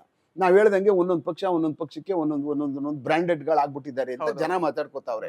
ಅದ್ರ ಪ್ರಕಾರನೇ ಈ ಟಿವಿ ನೋಡಿದ್ರೆ ಅವ್ರೇ ಒಂಥರ, ಇವ್ರು ಹೇಳಿದ್ರೆ ಈ ಟಿವಿ ನೋಡಿದ್ರೆ ಇವ್ರ ಪರ, ಇನ್ನೊಂದು ಟಿವಿ ನೋಡಿದ್ರೆ ಇನ್ನೊಂದು ಯಾವ್ದೋ ಪರ, ಇವೆಲ್ಲ ಒಟ್ಟಾರೆ ಅವ್ರವ್ರವ್ರು ತೋರ್ಸ್ಕೊಳ್ತಾ ಇರ್ತಾರೆ ಅಂತ ನಮಗೂ ಅನ್ನಿಸ್ತಾ ಇರ್ತದೆ. ಅದು ಮಾಡ್ತಾರೋ ಮಾಡೋಲ್ಲೋ ನಮ್ಗೆ ಗೊತ್ತಿಲ್ಲ. ಆದ್ರೆ ಅಲ್ಲಿ ನಡೀತಕ್ಕಂಥ ಹಿಂಸಾತ್ಮಕವಾಗಿ ಏನು ಪ್ರಾರಂಭ ಆಯಿತು, ಪೊಲೀಸರುಗಳಿಗೆ ಅಸಾಲ್ಟು, ತಳ್ಳುವಂಥದ್ದು, ನೂಕುವಂಥದ್ದು, ಬ್ಯಾರಿಕೇಡ್ಗಳನ್ನ ನೂಕೊಂಡು ಬರೋಕ್ ಪ್ರಾರಂಭ ಆದಾಗಲೇನೆ ಅವರು ಇದಕ್ಕೆ ಅವರು ಸಂಸತ್ ಭವನ್ ಕಡೆಗೆ ಹೋಗೋದಕ್ಕೆ ಅವ್ರಿಗೆ ಇಂಟೆನ್ಷನ್ ಇದೆ ಅನ್ನುವಂಥ ಸಮಯದಲ್ಲೇ ಅದನ್ನ ತಡೆಯುವಂತ ಕೆಲಸ ನಮ್ದು. ಒಂದು ವೇಳೆ ಅದನ್ನ ಹತ್ತು ಬರ್ತಕ್ಕಂಥವ್ರಿಗಾದಾಗ ನಾವು ಇಮ್ಮಿಡಿಯೇಟ್ ಆಗಿ ನುಗ್ತಾರೆ ಅಂತ ತೀರ್ಮಾನ ತಗೊಂಡು ಅವ್ರಗಳಿಗೆ ಟಿಯರ್ ಗ್ಯಾಸ್ ಹಾಕಿ ಅವ್ರನ್ನ ಖಾಲಿ ಮಾಡಿಸುವಂಥದ್ದು. ಅದಕ್ಕೂ ಜಗ್ಗಿಲ್ಲ ಅಂತಂದ್ರೆ ನಾವು ನಮ್ಮ ಲಾಠಿಗಳನ್ನ ಪ್ರಯೋಗ ಮಾಡ್ಬೇಕು. ಅದು ಬುರುಡೆ ಹೊಡೆದಾಕ್ಬಾರ್ದು, ಅವ್ರಿಗೆ ಕೆಳಗಡೆ ಹೊಡಿಬೇಕು, ಅಂಡಿಗೆ ಹೊಡಿಬೇಕು. ಹೊಡೆದು ಅವರು ನಾಳೆ ಪ್ರೊಟೆಸ್ಟ್ ಕೂತ್ಕೋಬಾರ್ದು ಅವರು ಎಲ್ಲೂ. ಆ ತರ ಎಲ್ಲೂ ಜಾಸ್ತಿ ಅಂದ್ರೆ ಅವ್ರನ್ನ ಕೊಲ್ಬೇಕು, ಕಾಲು ಮುರಿದಾಕ್ಬಿಡ್ಬೇಕು, ಕೈ ಮುರಿದಾಕ್ಬಿಡ್ಬೇಕು, ಕಾಲು ಮುರಿದು ಬಿಡ್ಬೇಕು ಅನ್ನುವಂಥದ್ದು ಮಾಡಬಾರ್ದು. ನಮ್ಮ ಇಂಟೆನ್ಷನ್ ಏನು, ಹಂಗ್ ಮಾಡ್ಬೇಕು ಅಂದ ತಕ್ಷಣನೇ ಒಟ್ಟಿಗೆ ಪೊಲೀಸರುಗಳು ಸೈನಿಕರ ತರ ಸೇರ್ಕೋಬೇಕು. ಒಂದ್ 200, 300, 400 ಜನ ಒಟ್ಟಿಗೆ ಸೇರ್ಕೋಬೇಕು. ಸೇರ್ಕೊಂಡ ತಕ್ಷಣನೇ ಏನ್ ಮಾಡ್ಬೇಕು, ಪೂರ್ತಿ ಅವ್ರನ್ನ ಒಟ್ಟಿಗೆ ಬಲಪ್ರಯೋಗ ಮಾಡ್ಕೊಂಡು ಅವ್ರನ್ನ ಒಂದು ಕಡೆಯಿಂದ ಹೋಗಿ ಒಂದು ಕಡೆ ಜಾಗ ಅಕ್ಸೆಸ್ ಮಾಡ್ಕೊಡ್ಬೇಕು ಅವ್ರಿಗೆ ಓಡೋಗೋಕೆ. ಅವ್ರನ್ನ ಪೂರ್ತಿ ಗೋಡೆ ಇದ್ದಂಗೆ ಇರ್ತಾರ ಅವರು, ಗೋಡೆ ತರ ಯಾವ ಕಾರಣಕ್ಕೂ ಮಾಡಬಾರ್ದು. ಒಂದ್ ವೇಳೆ ನಮ್ ಫೋರ್ಸ್ ನಾವು ನುಗ್ದಾಗ ಏನಾಗುತ್ತೆ, ಸ್ಟ್ಯಾಂಪೇಡ್ ಆಗ್ಬಿಡ್ತಾರೆ. ಪಾಪ ಅಲ್ಲ, ಅಮಾಯಕರುಗಳು ತುಂಬಾ ಜನ ಬಂದಿರ್ತಾರೆ, ಏನು ಗೊತ್ತಲ್ಲ ನಿಮ್ಗೆ. ಏನೋ ಟ್ರೈನ್ ಅಲ್ಲಿ ಕೂತ್ಕೊಂಡು ಕರ್ಕೊಂಡು ಹೋಗ್ತಾರೆ ಅಂತ ಅನ್ನುವಂತ ಜನವೂ ಬಂದಿರ್ತಾರೆ, ಅವ್ರೇನೇ ಎತ್ತಿರಲ್ರು. ಇಂಥವ್ರಿಗೆಲ್ಲ ತೊಂದರೆ ಆಗ್ಬಿಡುತ್ತೆ. ಒಂದ್ ಊಟಕ್ಕೂ ಬಂದಿರ್ತಾರೆ. ಆ ಕಾರಣಕ್ಕೆ ಅಂತವ್ರಿಗೆಲ್ಲ ತುಂಬಾ ತೊಂದರೆ ಆಗ್ಬಿಡುತ್ತೆ. ಆ ವಿಚಾರದಲ್ಲಿ ಬಹಳ ಅತ್ಯಂತ ಎಚ್ಚರಿಕೆ ತಗೊಂಡು ನಾವು ಆಕ್ಸಿಸ್ ಮಾಡ್ಬೇಕು. ಅದನ್ನ ಅವ್ರಿಗೆ ಆಕ್ಸಿಸ್ ಮಾಡ್ಬಿಟ್ಟು ರೋಡ್ನ ಜಾಗ ಮಾಡಿ ಈ ಕಡೆಯಿಂದ ಡಿಸ್ಪರ್ಸ್ ಮಾಡ್ಕೊಂಡು ಹೋಗ್ತಾರೆ. ಏನಾಗ್ತಾ ಇರ್ತದೆ, ಆಟೋಮೆಟಿಕ್ ಆಗಿ ಓಡ್ತಾ ಇರ್ತಾರೆ. ಓಡೋಕ್ ಶುರುವಾದ ತಕ್ಷಣನೇ ಅವ್ರು ಮತ್ತೆ ವಾಪಸ್ ರಿವರ್ಸ್ ಆಗಬಾರ್ದು. ಫೋರ್ಸು ಅಲ್ಲಿಗೆ ನಿಂತ್ಕೊಬಿಡ್ಬಾರ್ದು, ಶಕ್ತಿ ಗುಂದು ಬಿಡ್ಬಾರ್ದು. ಫೋರ್ಸು ಲಾಠಿ ಇಟ್ಕೊಂಡವ್ರು ಅವ್ರನ್ನ ಪೂರ್ಣ ಪ್ರಮಾಣದಲ್ಲಿ ಎಲ್ಲ ಗುಂಪನ್ನೆಲ್ಲ ಒಂದೊಂದ್ ಕಡೆ ಎಲ್ಲೂ ಸಹ 3, 4, 5, 6 ಜನ ಒಟ್ಟಿಗಿರಬಾರ್ದು. ಆ ತರ ಡಿಸ್ಪರ್ಸ್ ಮಾಡ್ತಕ್ಕಂಥದ್ದು ಮಾಡಬೇಕು. That is real disperse. ಅದಾದ್ಮೇಲೆ ಅವರೆಲ್ಲ ಒಂದಷ್ಟು ಜನ ಸೇರ್ಕೊಬಿಡುದು, ಅಲ್ಲಿ ಕಲ್ ತಗೊಂಡು ಹೊಡಿಕ್ ಶುರು ಮಾಡುದು, ಇನ್ಯಾವುದೋ ಬಿಲ್ಡಿಂಗ್ ಹೊಡಿಕ್ ಶುರು ಮಾಡುದು, ಗಾಡಿಗಳು ಹೊಡಿಕ್ ಶುರು ಮಾಡುದು. ಅಂದ್ರೆ ಜಾಸ್ತಿ ಜನ ಇದ್ರೆ, ಒಂದ್ 50 ಜನ 100 ಜನ ಇದ್ರೆ ಅದ್ರ ಕೆಲಸ ಮಾಡ್ತಾ ಇರ್ತಾರೆ. ಒಂದ್ 5 ಜನ 3 ಜನ ಇದ್ರೆ ಬೇಡ, ಹಿಡ್ಕೊಬಿಟ್ಟು ಯಾರು ತದಕ್ ಬಿಡ್ತಾರೆ ಅನ್ಬಿಟ್ಟು ಅಂತ ಅಲ್ಲಿಂದ ಓಡ್ಬಿಡ್ತಾರೆ. ಆ ಕೆಲಸನ ಪೂರ್ಣ ಪ್ರಮಾಣದಲ್ಲಿ ಒಂಥರ ಫೈರ್ ಮಾಡಿದ್ರೆ ಪಕ್ಷಿಗಳಿಗೆ ಇದಕ್ಕೆ ಮರಕ್ಕೆ ಹೆಂಗ ಆರೋಗ್ತಾವ್ ನೋಡಿ, ಆ ತರ ಅವ್ರನ್ನ ಕ್ಲೀನ್ ಆಗಿ ಆಚೆ ಡಿಸ್ಪರ್ಸ್ ಮಾಡ್ಬೇಕು. ಮತ್ತೆ ಅವ್ರನ್ನ ರೀಗ್ರೂಪ್ ಮಾಡ್ಕೊಳ್ಳೋದಿದೆಯಲ್ಲ, ಅಲ್ಲಿ ಫೇಲ್ಯೂರ್ ದ ಪಾರ್ಟ್ ಆಫ್ ಏನ್ ಅಲ್ಲಿ ಇದ್ದಾರಲ್ಲ ಪೊಲೀಸ್ ಅವ್ರದ್ದು ಮತ್ತೆ ಅವ್ರು ಎಗೈನ್ ನಮ್ ವಿರುದ್ಧ ಬರಬಾರ್ದು. ಪ್ರಾಬ್ಲಮ್ ಯಾಕಂತ ಹೇಳಿದ್ರೆ ಒಂದ್ಸಲ ನೀವು ಲಾಠಿ ಚಾರ್ಜ್ ಮಾಡಿ ಕಳ್ಸಿದ್ರೆ ವಾಪಸ್ ಗ್ಯಾದರ್ ಆಗೋಕೆ ಬಿಡಬಾರ್ದು. ಅಲ್ಲ, ನೀವು ಗ್ಯಾದರ್ ಮಾಡ್ತು ಅಂತ ಅಂದ್ರೆ ನಿಮ್ ಡಿಸ್ಪರ್ಸಲ್ ಫೇಲ್ ಅಂತ, ನಿಮ್ ಶಕ್ತಿ ಹೊಟ್ಟೋಯ್ತು ಅನ್ಬಿಟ್ಟು ಅಂತ. ಆ ಕಾರಣಕ್ಕೋಸ್ಕರನೇ ಡಿಸ್ಪರ್ಸ್ ಮಾಡ್ಬೇಕು. ಈಗ ಮಾಡ್ತೀವಿ ಅಂದ ತಕ್ಷಣನೇ ಅಂದ್ರೆ ಎಲ್ಲೂ ಒಬ್ಬೊಬ್ಬನೇ ಡಿಸ್ಪರ್ಸ್ ಮಾಡ್ಕೊಂಡು ಒಬ್ಬೊಬ್ಬನೇ ಹೋಗ್ಬಾರ್ದು. ಎಲ್ಲೂ ಹೋದ್ರೂ 25 ಜನ ಇರ್ಬೇಕು ಗುಂಪು ಪೊಲೀಸರುಗಳು ಡಿಸ್ಪರ್ಸ್ ಅಲ್ಲಿ ಹೋದಾಗ. ಇಲ್ಲಾಂದ್ರೆ ಅವ್ರು ತಿರುವಾಕಬಿಟ್ಟು ಇವ್ರು ಹೊಡೆದ್ ಬಿಡ್ತಾರೆ. ಒಬ್ಬೊಬ್ಬ ಸಿಕ್ಕಾಕೊಂಡ್ರೆ ಅವ್ನ್ ಹಿಡ್ಕೊಂಡು ಚೆಚ್ಬಿಡುದು, ಅವ್ನ ತಲೆ ಮೇಲೆ ಕಲ್ಲೆತ್ತಾಕ್ಬಿಡುದು ಎಲ್ಲ ನೋಡಿದೀವಿ ನಾವೆಲ್ಲ. ಇಲ್ಲೇ ಬೆಂಗಳೂರು ಗಲಾಟೆಗಳೆಲ್ಲ ನೋಡಿದೀವಿ. 120 ಹೋಗ್ಬಾರ್ದು, ಮಿನಿಮಮ್ 25ರಿಂದ 50 ಜನ ಒಂದೊಂದು ಪ್ಲಾಟೂನ್ ಆ ತರ ಹೋಗ್ಬೇಕಲ್ಲಿ. ಅವ್ರು ಏನಾರ ಬಂದ್ರು ಅವ್ರನ್ನ ಓವರ್ ಪವರ್ ಮಾಡೋ ಕೆಪಾಸಿಟಿ ನಮ್ ಗುಂಪಿರ್ಬೇಕು. ಅದು ಮೊದಲೇ ಪ್ರಿಪೇರ್ ಮಾಡ್ಕೊಂಡಿರ್ಬೇಕು. ಸುಮ್ನೆ ಏನೋ ನಿಂತ್ಕೊಬಿಟ್ಟು ನೂಕಿ ಯಾವನೋ ಲಾಠಿ ತಗೊಂಡು ಹೊಡಿಕ್ ಶುರು ಆದ್ಮೇಲೆ ಎಲ್ಲ ಹೊಡಿಕ್ ಶುರು ಮಾಡು, ಹಂಗಿರ್ಬಾರ್ದು ಯಾವತ್ತೂ. ನಾನು ನೋಡ್ದೆ ಅದನ್ನ, ಲಾಠಿ ಚಾರ್ಜ್ನ ಡಿಸ್ಪರ್ಸ್ ಮಾಡ್ಬೇಕು ಅನ್ನೋದಾದ ತಕ್ಷಣನೇ ಐಆರ್ ಆಫೀಸರ್ಸ್ ಹೇಳಿದ ತಕ್ಷಣನೇ ನೀಟಾಗಿ ಗುಂಪಾಗಿ 50 ಜನ ಆ ತರ ನಾವು ಡಿಸ್ಪರ್ಸ್ ಮಾಡ್ಕೊಂಡು ಹೋಗ್ಬೇಕು. ಅವ್ರು ಮಾಡ್ಲಿ. ಆ ಕಾರಣಕ್ಕೋಸ್ಕರನೇ ಪ್ರೊಟೆಸ್ಟ್ ಅಂತ ಅನ್ನುವಂಥದ್ದು ಹಿಂದೆ ಇತ್ತು, ಈಗಲೂ ಇದೆ, ಮುಂದೇನೂ ಇರ್ತವೆ. ಎಲ್ಲಿವರೆಗೂ ರಾಜಕೀಯ ಪಕ್ಷಗಳು, ಅಪೋಸಿಷನ್ ಪಾರ್ಟಿಗಳು ಮತ್ತೆ ಆಡಳಿತ ಪಕ್ಷಗಳಿರ್ತವೋ ಅಲ್ಲಿವರೆಗೂ ಪ್ರೊಟೆಸ್ಟ್ಗಳು ಇದ್ದೇ ಇರ್ತವೆ. ಅದ್ರ ಮಧ್ಯೆ ಸಂಘ ಸಂಸ್ಥೆಗಳಿರ್ತವೆ, ಅದ್ರ ಮಧ್ಯೆ ಒಳಗಡೆ ಇರ್ತಕ್ಕಂಥ ಸಂಘ ಸಂಸ್ಥೆಗಳ ಪ್ರೊಟೆಕ್ಷನ್ ಬರ್ತಾ ಇರ್ತವೆ. ಅವು ಸರ್ಕಾರಗಳ ಮೇಲೆ ಒತ್ತಡಗಳು ಇರ್ತಾ ಇರ್ತವೆ, ಅವ್ರ ಪರವಾಗಿ ಅವ್ರು ಕೆಲಸ ಮಾಡಿಸೋದಕ್ಕೆ ಬರ್ತಾ ಇರ್ತಾರೆ. ಹಲವಾರು ಸಂಘಟನೆಗಳು ಬಹಳ ಅದ್ಭುತವಾದಂತ ಕೆಲಸ ಮಾಡ್ತವೆ, ಸರ್ಕಾರದ ಕಣ್ಣನ್ನ ತೆರೆಸುವಂತ ಕೆಲಸ ಮಾಡ್ತವೆ. ನಾವು ನೋಡಿದೀವಿ ಅವ್ರು ಮಾಡ್ತಕ್ಕಂಥ ರೀತಿ, ಅವ್ರ ಅಪ್ರೋಚ್ ಮಾಡುವಂಥದ್ದು, ಅವ್ರನ್ನ ಮೇಲ್ ಕೆತ್ತಬೇಕು, ಫ್ಲಿಪ್ ಮಾಡಬೇಕು, ಅವ್ರ ಜೀವನ ಕ್ರಮನ ಮೇಲ್ ಬರ್ಸ್ಬೇಕು. ಅದೇ ಸರ್ಕಾರದಿಂದ ಏನಾದ್ರೂ ಇವ್ರಿಗೆ ಸವಲತ್ತುಗಳು ಕೊಡಿಸ್ಬೇಕು ಅಂತ ನಿರಂತರವಾಗಿ ಹೋರಾಟ ಮಾಡ್ತಾ ಇರ್ತಕ್ಕಂಥ ಇವು ಸಂಘಟನಾಕಾರರನ್ನು ನಾವು ನೋಡಿದ್ದೀವಿ. ಅಂತ ಸಂಘಟನೆಗಳಿಗೂ ನಾವು ಬಹಳ ಮರ್ಯಾದೆ ಕೊಡ್ತೀವಿ ಪೊಲೀಸರು. ನಮ್ಗೆ ಗೊತ್ತಾಗ್ಬಿಡ್ತದೆ ಸಂಘಟಾತ್ಮಕವಾಗಿ ಇವರು ಪೂರ್ಣ ಪ್ರಮಾಣದಲ್ಲಿ ಮೇಲೆತ್ತಕ್ಕೆ ಎಷ್ಟು ಪ್ರಯತ್ನ ಪಡ್ತಾವ್ರು ಇವರು ಅಂತ ಅಂದಾಗ ನಾವು ಅವ್ರು ಮಾಡ್ತಾರೆ ಅಂದ್ರೆ ನಮ್ಗೆ ಖುಷಿ. ನಿಮ್ಮಿಂದ ಸಹಾಯ ಆಯ್ತದೆ, ನಿಮ್ಮಿಂದ ಅವ್ರಿಗೆಲ್ಲ ಪಾಪ ಅವ್ರ ಜೀವನ ಕ್ರಮ ಮೇಲಕ್ಕೆ ಹೋಗ್ತದೆ ಅಂತ ಅನ್ನುವಂಥದ್ದು. ಹಿಂಸಾತ್ಮಕವಾಗಿ ಯಾವಾಗ ಆಯ್ತಾ ಇರ್ತಾವ ಆದಾಗ ಏನು ನೆನ್ನೆ ಶಿವಾಜಿನಗರದಲ್ಲಿ ಆಯ್ತು ನೋಡಿ, ಹೋಗ್ಬೇಕಾದಂತ ಕಾರ್ಪೊರೇಷನ್ ಅಫಿಷಿಯಲ್ಗಳಿಗೆ ಇದು ಮಾಡೋದು, ಇವನ್ನೆಲ್ಲ ನಿಂತ್ಕೊಂಡು ಕಲ್ಲಂಗಡಿ ಹಣ್ಣು ತಿನ್ಕೊಂಡು 4 ಜನ ಪೊಲೀಸರುಗಳು ಕೈಲಿ ಯಾವುದೋ ಕೆಲ್ಸಕ್ಕೆ ಬರೋದನ್ನ ಒಂದ್ ಅಡಿ ಬೆತ್ತ ಹಿಡ್ಕೊಬಿಟ್ರೆ ಆಗಲ್ಲ ಅಂತ ಏರಿಯಾದಲ್ಲಿ. ಆ ಏರಿಯಾ ನಾವು ಕ್ಲೀನ್ ಮಾಡ್ತೀವಿ ಅಂತ ಹೋದಾಗ ಒಂದು ಮಿನಿಮಮ್ ಒಂದು DR ನಮ್ಮ CR ಸಿಟಿ ಆರ್ಮಡ್ ರಿಸರ್ವ್ ಒಂದು ಬಸ್ ಬೇಕು, ಒಬ್ಬ ಅಧಿಕಾರಿಗಳು ಇರಲೇಬೇಕು ಗುಂಪು. ಶಿವಾಜಿನಗರ ಅಂತ ಸೆನ್ಸಿಟಿವ್ ಏರಿಯಾ, ಈ ತರದೆಲ್ಲ ಆಗಬಾರ್ದಲ್ಲಿ. ಎಲ್ಲಾದ್ರೂ ಒಂದು ಗಲಾಟೆ ಆಯ್ತು ಅಂತಂದ್ರೆ ಅದು ಬೇರೆ ಇಂಪ್ಯಾಕ್ಟ್ ಆಗ್ಬಿಡ್ತದೆ. ನೋಡಿ ನೆನ್ನೆಲ್ಲ ಎಷ್ಟು ಡಿಸ್ಟರ್ಬ್ ಆಯ್ತು ಅಧಿಕಾರಿಗಳಿಗಿದು ಅನ್ಯಾಯವಾಗಿ ಅವ್ರ ಮೇಲೆ ಕೇಸು. ಒಂದ್ಸಾರಿ ಕೇಸ್ ಆದ್ರೆ ಅವ್ರ ಪಾಸ್ಪೋರ್ಟ್ ಹೋಯ್ತು, ಅವ್ರ ಜನ್ಮದಲ್ಲಿ ಬೇರೆ ದೇಶಕ್ಕೆ ಹೋಗಕ್ಕಾಗಲ್ಲ. ಆ ಕ್ರಿಮಿನಲ್ ಕೇಸ್ಗಳು 5 ವರ್ಷ 6 ವರ್ಷ ಮುಗಿಯಲ್ಲ. ಇವ್ರ ಜೀವಮಾನವೇ ಆಳು. ಎಲ್ಲೂ ಸರ್ಕಾರಿ ಕೆಲ್ಸಕ್ಕೆ ಹೋದಾಗ ಅವ್ರ ಕತ್ರಾವಣಿ ಮುಗೀತವ್ರದ್ದು ಮುಗೀತೆಲ್ಲ ಒಂದು FIR ಸಿಗಾಕಬಿಟ್ರೆ. ಮೊದ್ಲಂಗಲ್ಲ, ಈಗ ಜಮ್ಮು ಕಾಶ್ಮೀರ್ ಫಿಂಗರ್ ಪ್ರಿಂಟ್ ಇಟ್ರೆ ಕನ್ಯಾಕುಮಾರಿ ಒಳಗಡೆ ನಿಂದ ಎಲ್ಲಿ ಕೇಸ್ ಇದೆ ಅಂತ ಗೊತ್ತಾಗ್ಬಿಡ್ತದೆ. ಮೊದ್ಲಾದ್ರೆ ಇಲ್ಲೆಲ್ಲೋ JP ನಗರದಲ್ಲಿ ಕೇಸ್ ಆಗಿದ್ರೆ ಪಕ್ಕದಲ್ಲೆಲ್ಲೋ BTM ಲೇಔಟ್ ಅಲ್ಲಿ ಕೇಸ್ ಆಗಿದ್ರು ಗೊತ್ತಾಗ್ತಿರ್ಲಿಲ್ಲ. ಈಗೆಲ್ಲ ಹಂಗಿಲ್ಲ. ಈಗ ಸುಮ್ನೆ ಹಿಂಗ್ ಗೊತ್ತಿದ್ರೆ ಸಾಕು, ನಿಮ್ ಫೇಸ್ ಡಿಟೆಕ್ಷನ್ ಬರ್ತಾ ಇದೆ, ಬಂದ್ಬಿಟ್ರೆ ಮುಗಿದೋಯ್ತು ಕತೆ. ಆ ಕಾರಣಕ್ಕೋಸ್ಕರನೇ ಏನೇ ಆಗ್ಲೂ ಈ ತರದ್ ಏನಾದ್ರು ಅಪರಾಧಗಳು ನಡೀತವೆ ಅಂತ ತಕ್ಷಣ ದೂರ ಇರೋದು ಒಳ್ಳೇದು. ಯಾಕಂದ್ರೆ ಆಮೇಲೆ ಸಿಗಾಕಬಿಟ್ಟಾದ್ಮೇಲೆ ಅಯ್ಯೋ ನಾನಿಲ್ಲ, ಅದು ಬೇರೆ ವಿಚಾರ. ಒಂದು FIR ಬಂತು ಅಂತಂದ್ರೆ ಎಲ್ಲ ಮುಗ್ದೋಗ್ಬಿಡ್ತಿದೆ ಜೀವನ, ಅದ್ರ ನೀಚೆ ಬರೋಕ್ಕಾಗಲ್ಲ. ಆ ಕಾರಣಕ್ಕೆ ಮಾಡಬಾರ್ದು. ಏನಪ್ಪಾ ಪೊಲೀಸರುಗಳೆಲ್ಲ ಕೇಸ್ ಹಾಕ್ಬಿಟ್ಟು ಜೀವನ ಹಿಂಗ್ ಮಾಡ್ಬಿಡ್ತಾರೆ ನಮ್ಗೇನು ಅಂತದ್ದೆಲ್ಲ.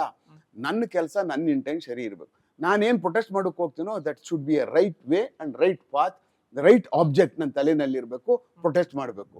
ಇಲ್ಲ ಸುಮ್ಮನೆ ಅಲ್ಲೊಂದು ಗ್ಯಾಂಗು ಇಲ್ಲೊಂದು ಗ್ಯಾಂಗು ಅಣ್ಣ ತಮ್ಮಂದಿರ್ದು ಹಾಕೊಂಡು ಒಂದೇ ಮನಸ್ಥಿತಿಯವರೆಲ್ಲ ಒಟ್ಟಿಗೆ ಸೇರ್ಕೊಂಡು ಪ್ರತಿ ದಿವಸ ಇದೇ ಕೆಲಸ ಮಾಡ್ಕೊಂಡು ಆ ಡೆಲ್ಲಿ ಅವ್ರಿಗೆಲ್ಲ ಪಾಪ ಓಡಾಡೋಕಿಲ್ದಂಗೆ ಪ್ರಾಣ ತಿಂದು ಅವ್ರಿಗೆ ರಸ್ತೆನಲ್ಲಿ ಓಡಾಡೋಕಿಲ್ದಂಗೆ ಹೆಡ್ ಕ್ವಾರ್ಟರ್ ಅದು, ಹೌದಲ್ವಾ? ಹಂಗೆ ಯಾವುದ್ರದ್ದೇ ಆಗಲಿ ಇಂಟೆನ್ಷನ್ ನನ್ನ ಲೆಕ್ಕದಲ್ಲಿ ಸರಿ ಇರಬೇಕು. ಯಾವುದೇ ಒಂದು ಮಾಡ್ಬೇಕಂತ ಸಮಯದಲ್ಲಿ ಯಾರೇ ಮಾಡ್ತಾವ್ರೆ ಅಂದಾಗ ಅವರು ಮೊದಲು ಸರಿ ಅಂತ ಕಾಣಿಸ್ಬೋದದು. ಬರ್ತಾ ಬರ್ತಾ ಅವ್ರಿಗೂ ಇದು ಯಾಕೋ ಸರಿ ಕಾಣಿಸಲ್ಲ ಅಂತ ಅಂದ್ಬಿಟ್ಟು ಗೊತ್ತಾಗುತ್ತೆ ಅವ್ರಿಗೂ. ಈ ಫೈನಾನ್ಸಿಂಗ್ ನಡೆದ್ಬಿಡ್ತದೆ ಬೇರೆ ಬೇರೆ ದೇಶಗಳದ್ದು ಒಂದು ಗೊತ್ತಲ್ಲ ನಿಮ್ಗೆ. ಈಗ ನೋಡಿ ನೆನ್ನೆ ಎಲ್ಲ IS ಎಲ್ಲ ನಡೆದಿದೆ, ಬಂದು ರೇಡ್ ಮಾಡಿದ್ದಾರೆ, ಇಡಿ ರೇಡ್ ಮಾಡಿದ್ದಾರೆ. ಅಂದ್ರೆ ಸುಮ್ನೆ ಇಡಿಗಳು, ಸುಮ್ನೆ NIAಗಳು, ಸುಮ್ನೆ ಪೊಲೀಸವ್ರಿಗೆ ಕೆಲಸ ಇಲ್ಲದೆ ಬಂದ್ಬಿಡಲ್ಲ. ನಾವು 100ಕ್ಕೆ 100ರಷ್ಟು ತಯಾರಿ ಮಾಡಿ, ದಾಖಲಾತಿಗಳು ತಯಾರು ಮಾಡಿ, ಆಮೇಲೆ ಇರ್ತಕ್ಕಂಥ ಏನು ನಮ್ಮ ಸೈಬರ್ ರಿಲೇಟೆಡ್ ಸಂಬಂಧಪಟ್ಟಂತ ಎಲ್ಲಾ ದಾಖಲಾತಿಗಳು ಕಲೆಕ್ಟ್ ಮಾಡ್ಕೊಂಡು ಅದನ್ನ ನೋಡೇ ಅವನ್ನ ಸ್ಪೆಸಿಫಿಕ್ ಟಾರ್ಗೆಟ್ ಮಾಡೋದಕ್ಕೆ ಬರುದಂತದ್ದು. ಅಂದ್ರೆ ಸೌತ್ ಇಂಡಿಯಾಗೂ ಬಂದಿದ್ದಾರೆ ಅಂದ್ರೆ ಅದು ಕಾಮನ್ ನಿಮಗೆ ಜಮ್ಮು ಕಾಶ್ಮೀರದಂತ ಡೆಲ್ಲಿ. ಹೌದೌದು. ಆಮೇಲೆ ಎಲ್ಲಿ ಈಗ ದೇಶ ಪ್ರಪಂಚ ಬಹಳ ಚಿಕ್ಕದಾಗ್ಬಿಡ್ತು, ಹೌದಲ್ವಾ?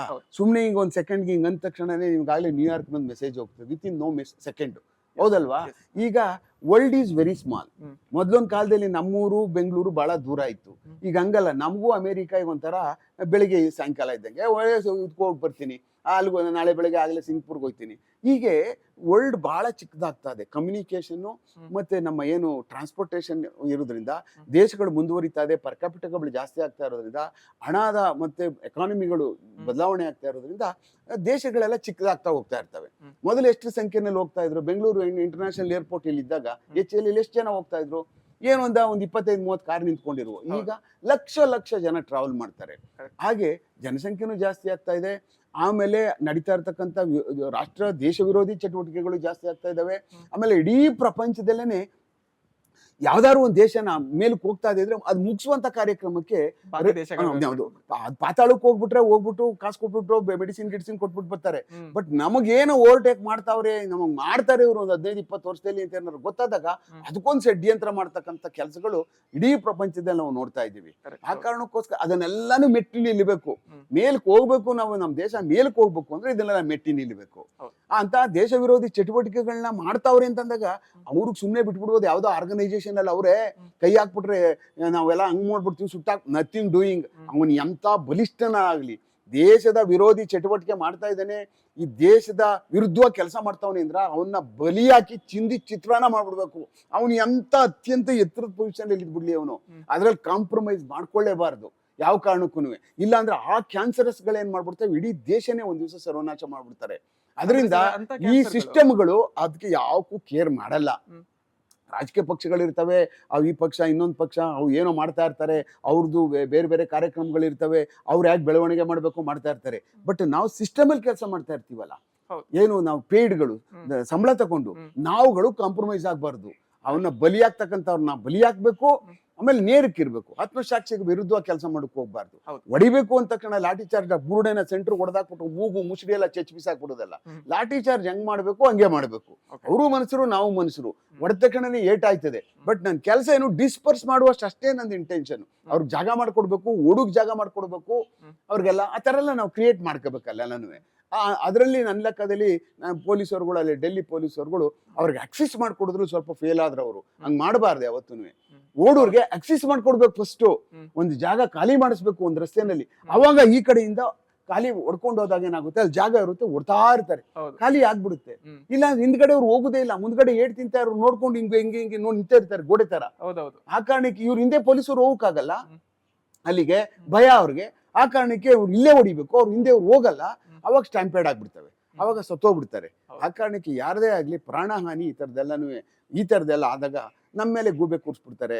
ಈಗ ಹೊಡೆದಿರೋದ್ಕೇನೆ ಏಟ್ ಬಿದ್ದಿರೋದನ್ನೇ ತೋರಿಸ್ತಾ ಇದ್ದಾರೆ, ಅದು ಬೇರೆ ವಿಚಾರ. ಪೊಲೀಸರು ಒಪ್ಕೊಂಡು ಹೊಡೆದಿದೀವಿ ಲಾಠಿನ ಅಂತ ಹೇಳವ್ರೆ, ನಾವು ಚಿನ್ನಾಯಿಗಳು ಸಿಕ್ಕಾಪಟ್ಟೆ ಹೊಡೆದಿದೀವಿ, ಖಾಲಿ ಮಾಡಿದೀವಿ ಅಂತ. ಇನ್ನೇನು ಏಟ್ ಗಿಟ್ಗಳು ತೋರಿಸುವಂತ ಪ್ರಶ್ನೆ ಬರಲ್ಲ.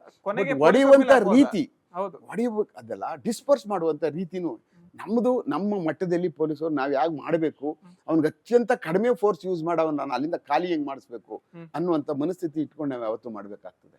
ಅಂದ್ರೆ ಕೆಲವೊಂದ್ಸಲ ಪೊಲೀಸವ್ರ ಮೇಲೆ ತುಂಬಾ ಅಪವಾದಗಳು ಬಂದ್ಬಿಡುತ್ತೆ. ಯಾಕಂದ್ರೆ ಒಂದ್ ವಿಡಿಯೋ ನೋಡಿದೆ, ಒಬ್ಬ ಪ್ರೊಟೆಸ್ಟರ್ ಅವನು ಬಂದು ಸುಮ್ಮನೆ ನಿಂತಿದ್ದ ಪೊಲೀಸರಿಗೆ ಪೆಪ್ಪರ್ ಸ್ಪ್ರೇ ಹೊಡ್ಬಿಡ್ತಾನೆ, ಪೊಲೀಸರು ಹೊಡಿತಾರೆ ಅವನಿಗೆ ಹಾಕೊಂಡು. ಅಲ್ಲ ಏನಾಗ್ತದೆ ಅಂದ್ರೆ ನೋಡಿ, ನಾವೆಲ್ಲ ಮನುಷ್ಯರು, ಪ್ರೊಟೆಸ್ಟ್ ಮಾಡಕ್ ಬಂದಿರೋ ಮನುಷ್ಯ. ನಾವುಗಳು ನಿರಂತರವಾಗಿ ಮನುಷ್ಯನ ಎಮೋಷನ್ಗಳ ಮಧ್ಯೆ ಕೆಲಸ ಮಾಡೋರು. ನಿನ್ ಭಾವನೆಗಳಿಗೆ ಕೆಲಸ ಮಾಡೋರು. ನಿನ್ ಭಾವನೆ ಏನಾರ ಆಗಿರ್ಲಿ, ನನ್ನ ಭಾವನೆ ಒಂದು ಇರುತ್ತಲ್ಲ, ನೀನ್ ಸರಿ ಇರ್ಬೇಕು, ನೀನ್ ಹೊಡಿಬಾರ್ದು, ನೀನ್ ಕೂಕ್ಕೋ, ನೀನ್ ಏನಾರ ಮಾಡ್ಕೋ, ಆಮೇಲೆ ನೀನ್ ನಿಂತ್ಕೋ, ಆಮೇಲೆ ಇವ್ರನ್ನ ಎಂಟೈಸ್ ಮಾಡೋದು, ಇವ್ರನ್ನ ಚುಡಾಯಿಸೋದು, ಆಮೇಲೆ ಇವ್ರಿಗೆ 4 ಜನ ಸೇರ್ಕೊಂಡ ತಕ್ಷಣ ಏನೋ ನೋಡಿ. ಯಾವತ್ತೂ ಅಷ್ಟೇನೆ, ಯಾವಾಗ ಅತಿರೇಕ ಆಗ್ತದೆ ಯಾವ್ದೋ ಮನುಷ್ಯನ ಗುಣಕ್ಕೆ, ಆ ಪೊಲೀಸ್ ಅದವನ್ ಏನ್ ಮಾಡ್ತಾನೆ, ಅವಾಗ ಇವ್ರಿಗೊಂದು ಸಣ್ಣದೊಂದು ಅಧಿಕಾರ ಇರ್ತಾನಲ್ಲ, ಇವನ್ ಚಾಲು ಮಾಡ್ಬಿಡ್ತಾನೆ. ನಮ್ಮವ್ರು ಬಹಳ ಪೇಷನ್ಸ್ ಆಗಿರ್ತಾರೆ. ಪೇಷನ್ಸ್ ಆಗಿರುವಂತದ್ದು ಇಲ್ಲ ಏನಿಲ್ಲ. ಏನ್ ಹಂಗೆ ಆಗ್ಬಿಟ್ಟಿದ್ರೆ ದೇಶ ಎಲ್ಲ ಮುಳುಗೋಗ್ಬಿಡುವು. ಪೊಲೀಸ್ ವ್ಯವಸ್ಥೆ ಇಲ್ಲ ಅಂದ್ರೆ ನಾಳೆ ಬೆಳಗ್ಗೆ ಈ ಕಳ್ಳರ ಕಾಕಲ್ಲ ತಿಂದು ಬಿಡ್ತಾರೆ. ಬೆಳಗ್ಗೆ ಮನೇಲಿ ಮಲ್ಗಿಸ್ಕೊಡಲ್ರು.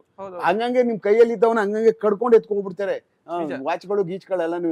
ಸಿಸ್ಟಮ್ ಸರಿಯಾಗಿ ಕೆಲಸ ಮಾಡ್ತಾ ಇಲ್ಲ, ಪೊಲೀಸ್ ವ್ಯವಸ್ಥೆ ಸರಿ ಇಲ್ಲ ಅಂತಾದ್ರೆ ಏನಿಲ್ಲ, ಪೊಲೀಸ್ ಏನಿಲ್ಲ ಅಪ್ಪ, ಒಂದ್ ತಿಂಗಳು ಆರಾಮಾಗೆ ಎಲ್ಲ ಮಲಗಿದ್ದೀವಿ, ನೀವು ಒಂದ್ ತಿಂಗಳು ರಜಾ ಕೊಟ್ಬಿಟ್ಟಿದ್ದೀವಿ ಪೊಲೀಸ್ಗೆ ಅಂತ ಹೇಳ್ಬಿಡ್ಲಿ ನೋಡೋಣ. ಬೆಂಗಳೂರಿನೆಲ್ಲ ಇಡೀ ದೇಶದ ಪ್ರಪಂಚದ ಕಳ್ಳರು ಬಂದ್ಬಿಡ್ತಾರೆ. ಹಂಗೆ ನೀವು ದೂರಿಸ್ತಾನೆ ಇರಿ. ಯಾಕೆಂದ್ರೆ ನಾವು ಮನುಷ್ಯನ ಜೊತೆ ಡೀಲ್ ಮಾಡೋರಲ್ವಾ ಪ್ರತಿ ದಿವಸ, ಹೌದಲ್ವಾ? ಬೇರೆಯವ್ರಾದ್ರೆ ಎಲ್ಲಿ ಮಾಡ್ತಾರೆ ಮನುಷ್ಯನ. ನಿಮ್ ಕೆಲಸ ಆಯ್ತದೆ, ಕೇಬಿಗೆ ಹೋಗ್ತೀರಿ, ಬಿಲ್ ಕಟ್ತೀರಿ, ನಿಮ್ ಕಾರ್ಪೊರೇಷನ್ಗೆ ಹೋಗ್ತೀರಿ, ಅಲ್ಲೇನೋ ಆಗ್ಲಿಲ್ಲ ಅಂದ್ರೆ ಸಣ್ಣ ಪುಟ್ಟ ಕಾಸು ಕೊಡ್ತೀರಿ, ಅಲ್ಲಿ ನಿಮ್ ಕೆಲಸ ಹೋಗ್ತದೆ, ಬಂದ್ಬಿಡ್ತೀರಿ ವಾಪಸ್. ಪೊಲೀಸ್ ಹಂಗಲ್ವಲ್ಲ, ನೀ ತಪ್ಪು ಮಾಡಿದ್ಯ ಅಂದ್ರೆ ತಪ್ಪು ಮಾಡಿದ್ಯ ಅಂತ ಹೇಳ್ಬೇಕು.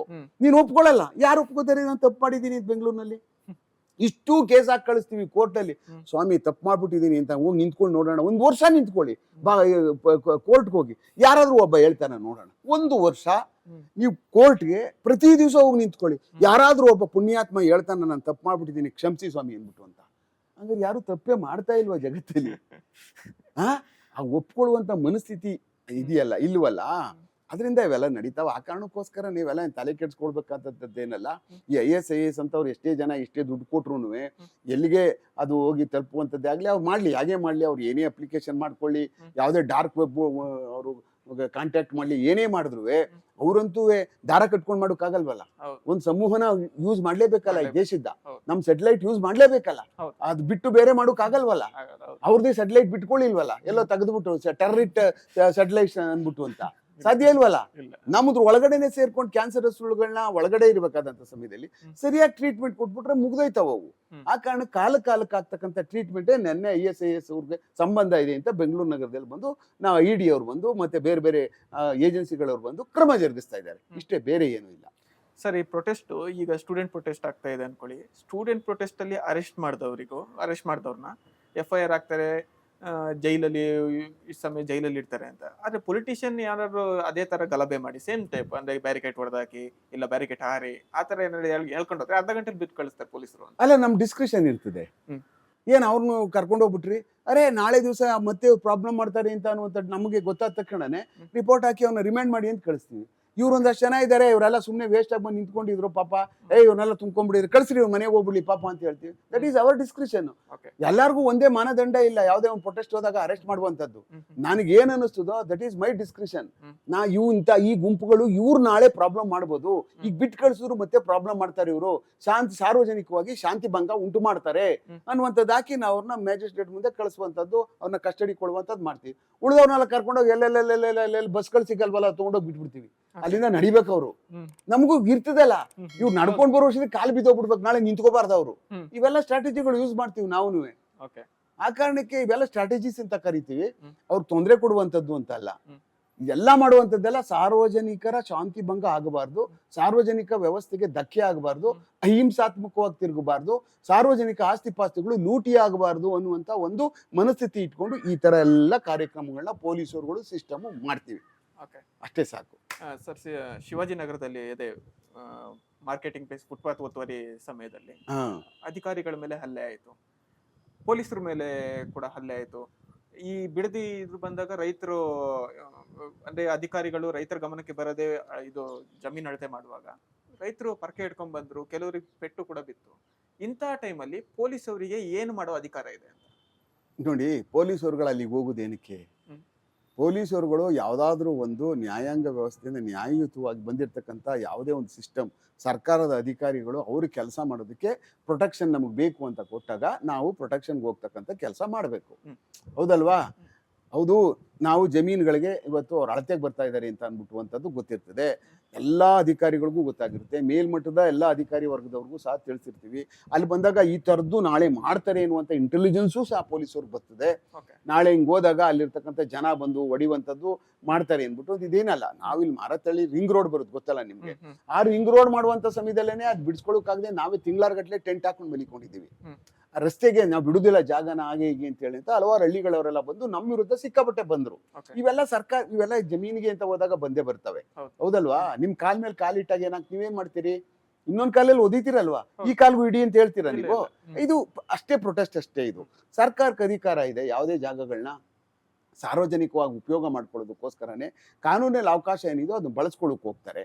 ಕೆಲವಷ್ಟು ಕಡೆ ಅದು ಬೇಡ ಅಂತ ಬಿಡುವಂಥದ್ದು ಇದೆ, ಬಿಟ್ಬಿಟ್ಟಿದ್ದಾರೆ. ಕೆಲವಷ್ಟು ಕಡೆ ಬೇಕೇ ಬೇಕು, ಈ ಜಾಗ ಮುಂದೆ ಇದೇ ಥರ ನಮಗೆ ತೊಂದರೆ ಆಗ್ತದೆ, ಅನ್ಪ್ಲಾನ್ಡ್ ಸಿಟಿ ಆಗ್ಬಿಡ್ತದೆ, ಅದಕ್ಕೊಂದು ಇನ್ಫ್ರಾಸ್ಟ್ರಕ್ಚರ್ ಡೆವಲಪ್ ಮಾಡಿಕೊಡ್ಬೇಕು ಅಂತ ಅನ್ನುವಂಥದ್ದು ಸರ್ಕಾರಕ್ಕೆ ಬೇಕಲ್ಲ. ಸರ್ಕಾರಕ್ಕೆ ಯಾರೋ ನೆಕ್ಸ್ಟ್ ಮುಂದೊಂದು ದಿವಸ ಅರೆ ಸರ್ಕಾರ ಮಾಡಿದ್ರೆ ಇನ್ಯಾರು ಮಾಡೋಕ್ಕಾಗ್ತದೆ? ನಾವು ನೀವು ಮಾಡೋಕ್ಕಾಯ್ತದ?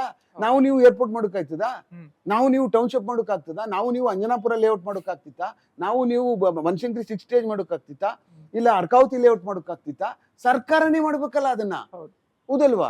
ಇವತ್ತು ಸರ್ಕಾರಗಳು ಅವೆಲ್ಲ ಲೇಔಟ್ಗಳು ಮಾಡಿರ್ಲಿಲ್ಲ ಅಂದಿದ್ರೆ ಮನೆಗಳಲ್ಲಿ ಕಟ್ಟುತ್ತಿದ್ರು ಹೋಗ್ಬಿಟ್ಟು ಜನಗಳೀಗ ಅಲ್ಲಿಗೆ. ಜಮೀನ್ ಯಾರೋ ಒಬ್ರು ಕೊಡ್ಬೇಕು, ಇರುವಂತವ್ರು ಕೊಡ್ಲೇಬೇಕಲ್ಲ, ಕಿತ್ಕೊಳ್ಳುವಂಥದ್ದು ಬೇಡ.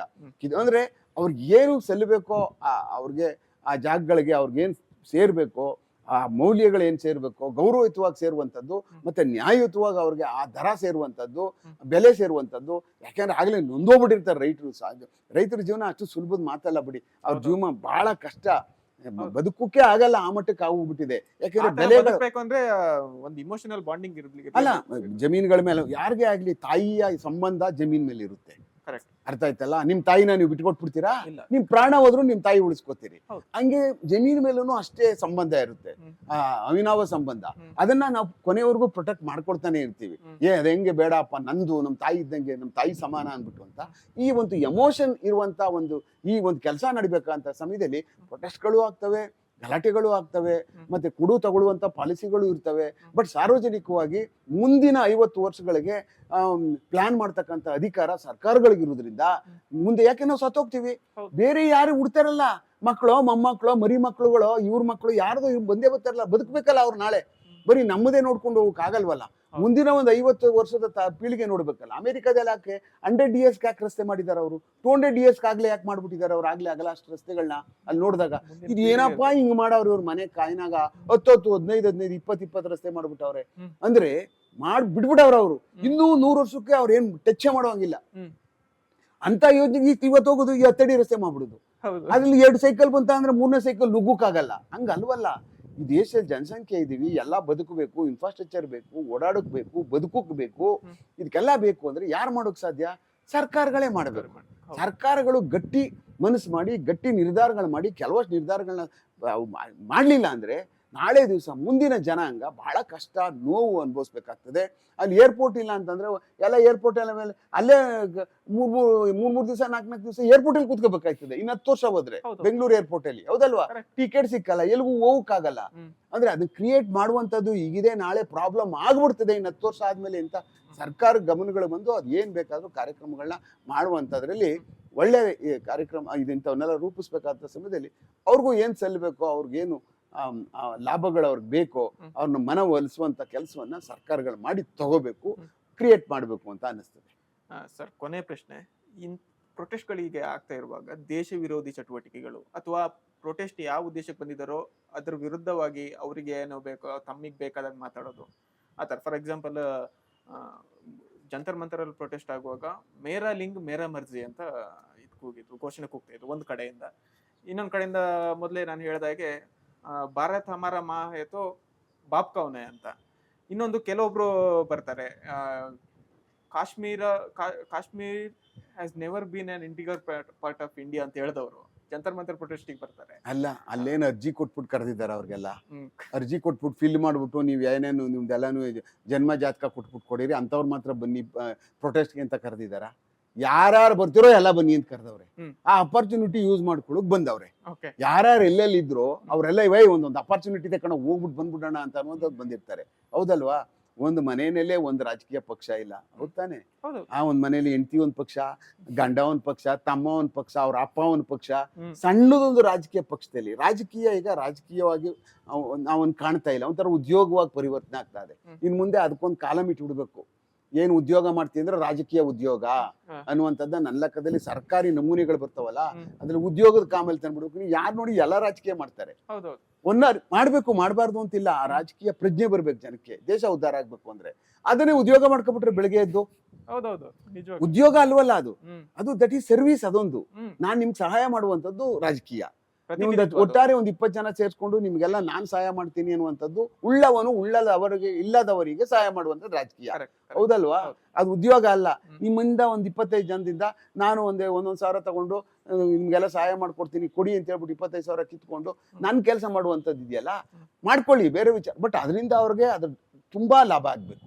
ಇವನು ಸುಮ್ನೆ ಸರ್ವಿಸ್ ಮಾಡೋದು ಬೇಡ.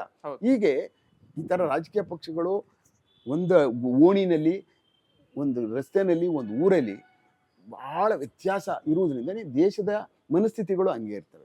ಹಂಗೆ ಈ ಒಂದು ಏನು ಜಂಜಿ ಏನು ಇದೆಯಲ್ಲ, ಈಗ ಜಂಜಿಗಳು ಅಂತ ಏನ್ ಕರಿತೀವಲ್ಲ, ಅವ್ರ ಮನ್ಸುಗಳು ಪಾಪ ಯುವಕರಿದ್ದಾರೆ, ಸಿಕ್ಕಾಪಟ್ಟೆ ಯುವಕರುಗಳ ಕೆಲಸ ಸಿಗ್ತಾ ಇಲ್ಲ. ಅವ್ರುಗಳಿಗೂ ಯುವಕರುಗಳ ಕೆಲಸ ಸಿಗಬೇಕು, ಆ ಅಪರ್ಚುನಿಟಿಗಳು ಮಾಡ್ಬೇಕು, ಈ ದೇಶದಲ್ಲಿ ಅವಕಾಶಗಳು ಮಾಡ್ಕೊಡ್ಬೇಕು. ಅದಾಗ್ಬೇಕು ಅಂತಂದ್ರೆ ಏನು, ದೊಡ್ಡ ದೊಡ್ಡ ಪ್ರಾಜೆಕ್ಟ್ಗಳು ದೇಶದಲ್ಲಿ ಆಗ್ಬೇಕು. ಈ ಮೆಟ್ರೋಗಳಂತ ಇದಾವಲ್ಲ, ಇಂಥವು ಬೇರೆ ಬೇರೆ ಬೇರೆ ಎಲ್ಲೆಲ್ಲಿ ನಗರಗಳಲ್ಲೆಲ್ಲ ಮೆಟ್ರೋ ಆಗಬೇಕು. ಅಂದ್ರೆ ಇದು ಓಡಾಡೋಕ್ ಮಾತ್ರ ಅಂತಲ್ಲ, ಇದರಿಂದ ಎಷ್ಟು ಲಕ್ಷಾಂತರ ಜನಕ್ಕೆ ಕೆಲಸ ಸಿಗ್ತವೆ. ಕರೆಕ್ಟ್, ಕಟ್ಟಬೇಕಾದ ಕೆಲಸ ಸಿಗುತ್ತೆ, ಹೌದಲ್ವಾ? ಆಮೇಲೆ ಇಂಡಸ್ಟ್ರಿಗಳ ಕೆಲಸ ಇಡೀ ವ್ಯವಸ್ಥೆನೇ ಅದ್ರಲ್ಲಿ ತೊಡ್ಕೊಬಿಡ್ತದೆ. ಹಾಗೆ ರಸ್ತೆಗಳು ಮಾಡ್ಬೇಕಾದಂತ, ಹೆದ್ದಾರಿಗಳು ಮಾಡುವಂಥದ್ದು, ಬ್ರಿಡ್ಜ್ಗಳು ಮಾಡುವಂಥದ್ದು, ಆಮೇಲೆ ದೊಡ್ಡ ದೊಡ್ಡ ಇನ್ಫ್ರಾಸ್ಟ್ರಕ್ಚರ್ಗಳು ಮಾಡುವಂಥದ್ದು, ಈ ತರದ ಚಟುವಟಿಕೆಗಳು ನಡೀತಾ ಇದ್ದಾಗ ಒಂದಾರಿನ ನಡುವೆ ಈ ದೇಶದಲ್ಲಿರ್ತಕ್ಕಂಥವ್ರಿಗೆ ಎಂಪ್ಲಾಯ್ಮೆಂಟ್ಗಳು ಸಿಗ್ತಾನೆ ಇರ್ತವೆ. ಮತ್ತೆ ಬೇರೆ ಬೇರೆ ದೇಶಗಳನ್ನ ಇಲ್ಲಿ ನಾವು ಆಹ್ವಾನ ಮಾಡಬೇಕು, ಬೇರೆ ಬೇರೆ ದೇಶದವ್ರು ಬಂದು ಇಲ್ಲಿ ನಮಗೆ ಬಂಡವಾಳ ಹಾಕ್ಬೇಕು. ಅದನ್ನೆಲ್ಲ ಮಾಡಬೇಕು ಅಂತ ಅಂದ್ರೆ ಇಲ್ಲಿ ಶಾಂತಿ ಇರಬೇಕು, ಸುವ್ಯವಸ್ಥೆ ಸರಿ ಇರಬೇಕು. ಇಲ್ಲಾಂದ್ರೆ ಯಾವಾಗೂ ಬೆಳಗ್ಗೆ ಆದ್ರೆ ಡೆಲ್ಲಿಲಿ ಇದೆ ಗೋಲ್ಡ್ರಿ, ಯಾವಾಗಲೂ ಅದೇನೋ ಈಗ ಸೊಳ್ಳೆ ಜಿರಳೆ ಅವು ಆಳು ಮೂಳು ಏನೇನೋ ಪಕ್ಷ ಮಾಡ್ಕೊಂಡು ನಮ್ ಜೀವ ತಿಂತಾರೆ, ಹೋಗ್ಬಾರ್ದು ಅಲ್ಲಿಗೆ ಏನ್ಬಿಟ್ರೆ ಗತಿ ಹೆಂಗ್ ಮಾಡೋದು, ಹೌದಲ್ವಾ? ಆ ಕಾರಣಕ್ಕೋಸ್ಕರನೇ ಈ ಸೊಳ್ಳೆ ಜಿರಳೆ ಆಳು ಮೂಳು ಇವೆಲ್ಲ ಜಾಸ್ತಿ ಆದಾಗ ಏನ್ ಮಾಡೋದು, ಕಾಲಕ್ಕೆ ಅವಕ್ಕೂ ಒಂದೊಂದು ಸ್ವಲ್ಪ ಸ್ಪ್ರೇ ಹೊಡೆದು ಸ್ವಲ್ಪ ಕಂಟ್ರೋಲ್ಗೂ ತಗೋಬೇಕು. ಫಸ್ಟ್ ಈ ಸೈಡ್ ಇದಾವಲ್ಲ, ಕಂಟ್ರೋಲ್ಗೂ ತಗೋಬೇಕು. ದಾರಿ ತಪ್ಪಲಿಲ್ಲ, ನಾವು ಒಳ್ಳೆ ಕೆಲಸ ಮಾಡ್ತಾ ಇದೀವಪ್ಪ, ಒಳಗಡೆ ಎಲ್ಲ ತಿನ್ಕೊಂಡು ಏನೋ ಕಾಲ ಕಳೀತಾವ ಇರ್ಲಿ. ಬಟ್ ಮನೆಗೆ ಹೋಗ್ಬಿಟ್ಟು ಇಟ್ಟಿರು ಎಲ್ಲ ಸಾಮಾನುಗಳಿಗೆಲ್ಲ ಎಲ್ಲ ತಿಂದಾಕ್ಬಿಟ್ರೆ ನೀವು ಸುಮ್ಮನೆ ಕೂತ್ಕೊಬಿಡ್ತೀರಾ? ಅಲ್ಲಿವರೆಗೂ ಬಿಡಬಾರ್ದಲ್ಲ. ಆ ಕಾರಣಕ್ಕೆ ಅವ್ರ ಕೆಲಸ ಅವ್ರು ಮಾಡ್ಲಿ, ನಾವು ನಮ್ ಕೆಲಸ ನಾವು ಮಾಡೋಣ. ಬಟ್ ಒಟ್ಟಾರೆ ನನ್ನ ಲೆಕ್ಕದಲ್ಲಿ ಏನು ಈಗ ನಡೀತಾ ಇದೆಯಲ್ಲ, ಇದೊಂಥರ ಚಳುವಳಿಗಳು ಮಾಡೋದು ಒಳ್ಳೇದು. ಆಮೇಲೆ ಅದನ್ನ ಸರಿಯಾಗಿ ನಿಗ್ರಹಿಸಬೇಕು. ಅದನ್ನ ಅದರಲ್ಲಿ ಎಡುವುದು ನಮ್ ತಪ್ಪು. ಅದನ್ನ ಸರಿಯಾದಂತ ಕ್ರಮಬದ್ಧವಾಗಿ ನಮ್ ಕೆಲಸನ ನಾವುಗಳು ಮಾಡ್ಕೊಂಡೋದ್ರೆ ಸರಿ ಅಂತ ಕಾಣಿಸ್ತದೆ.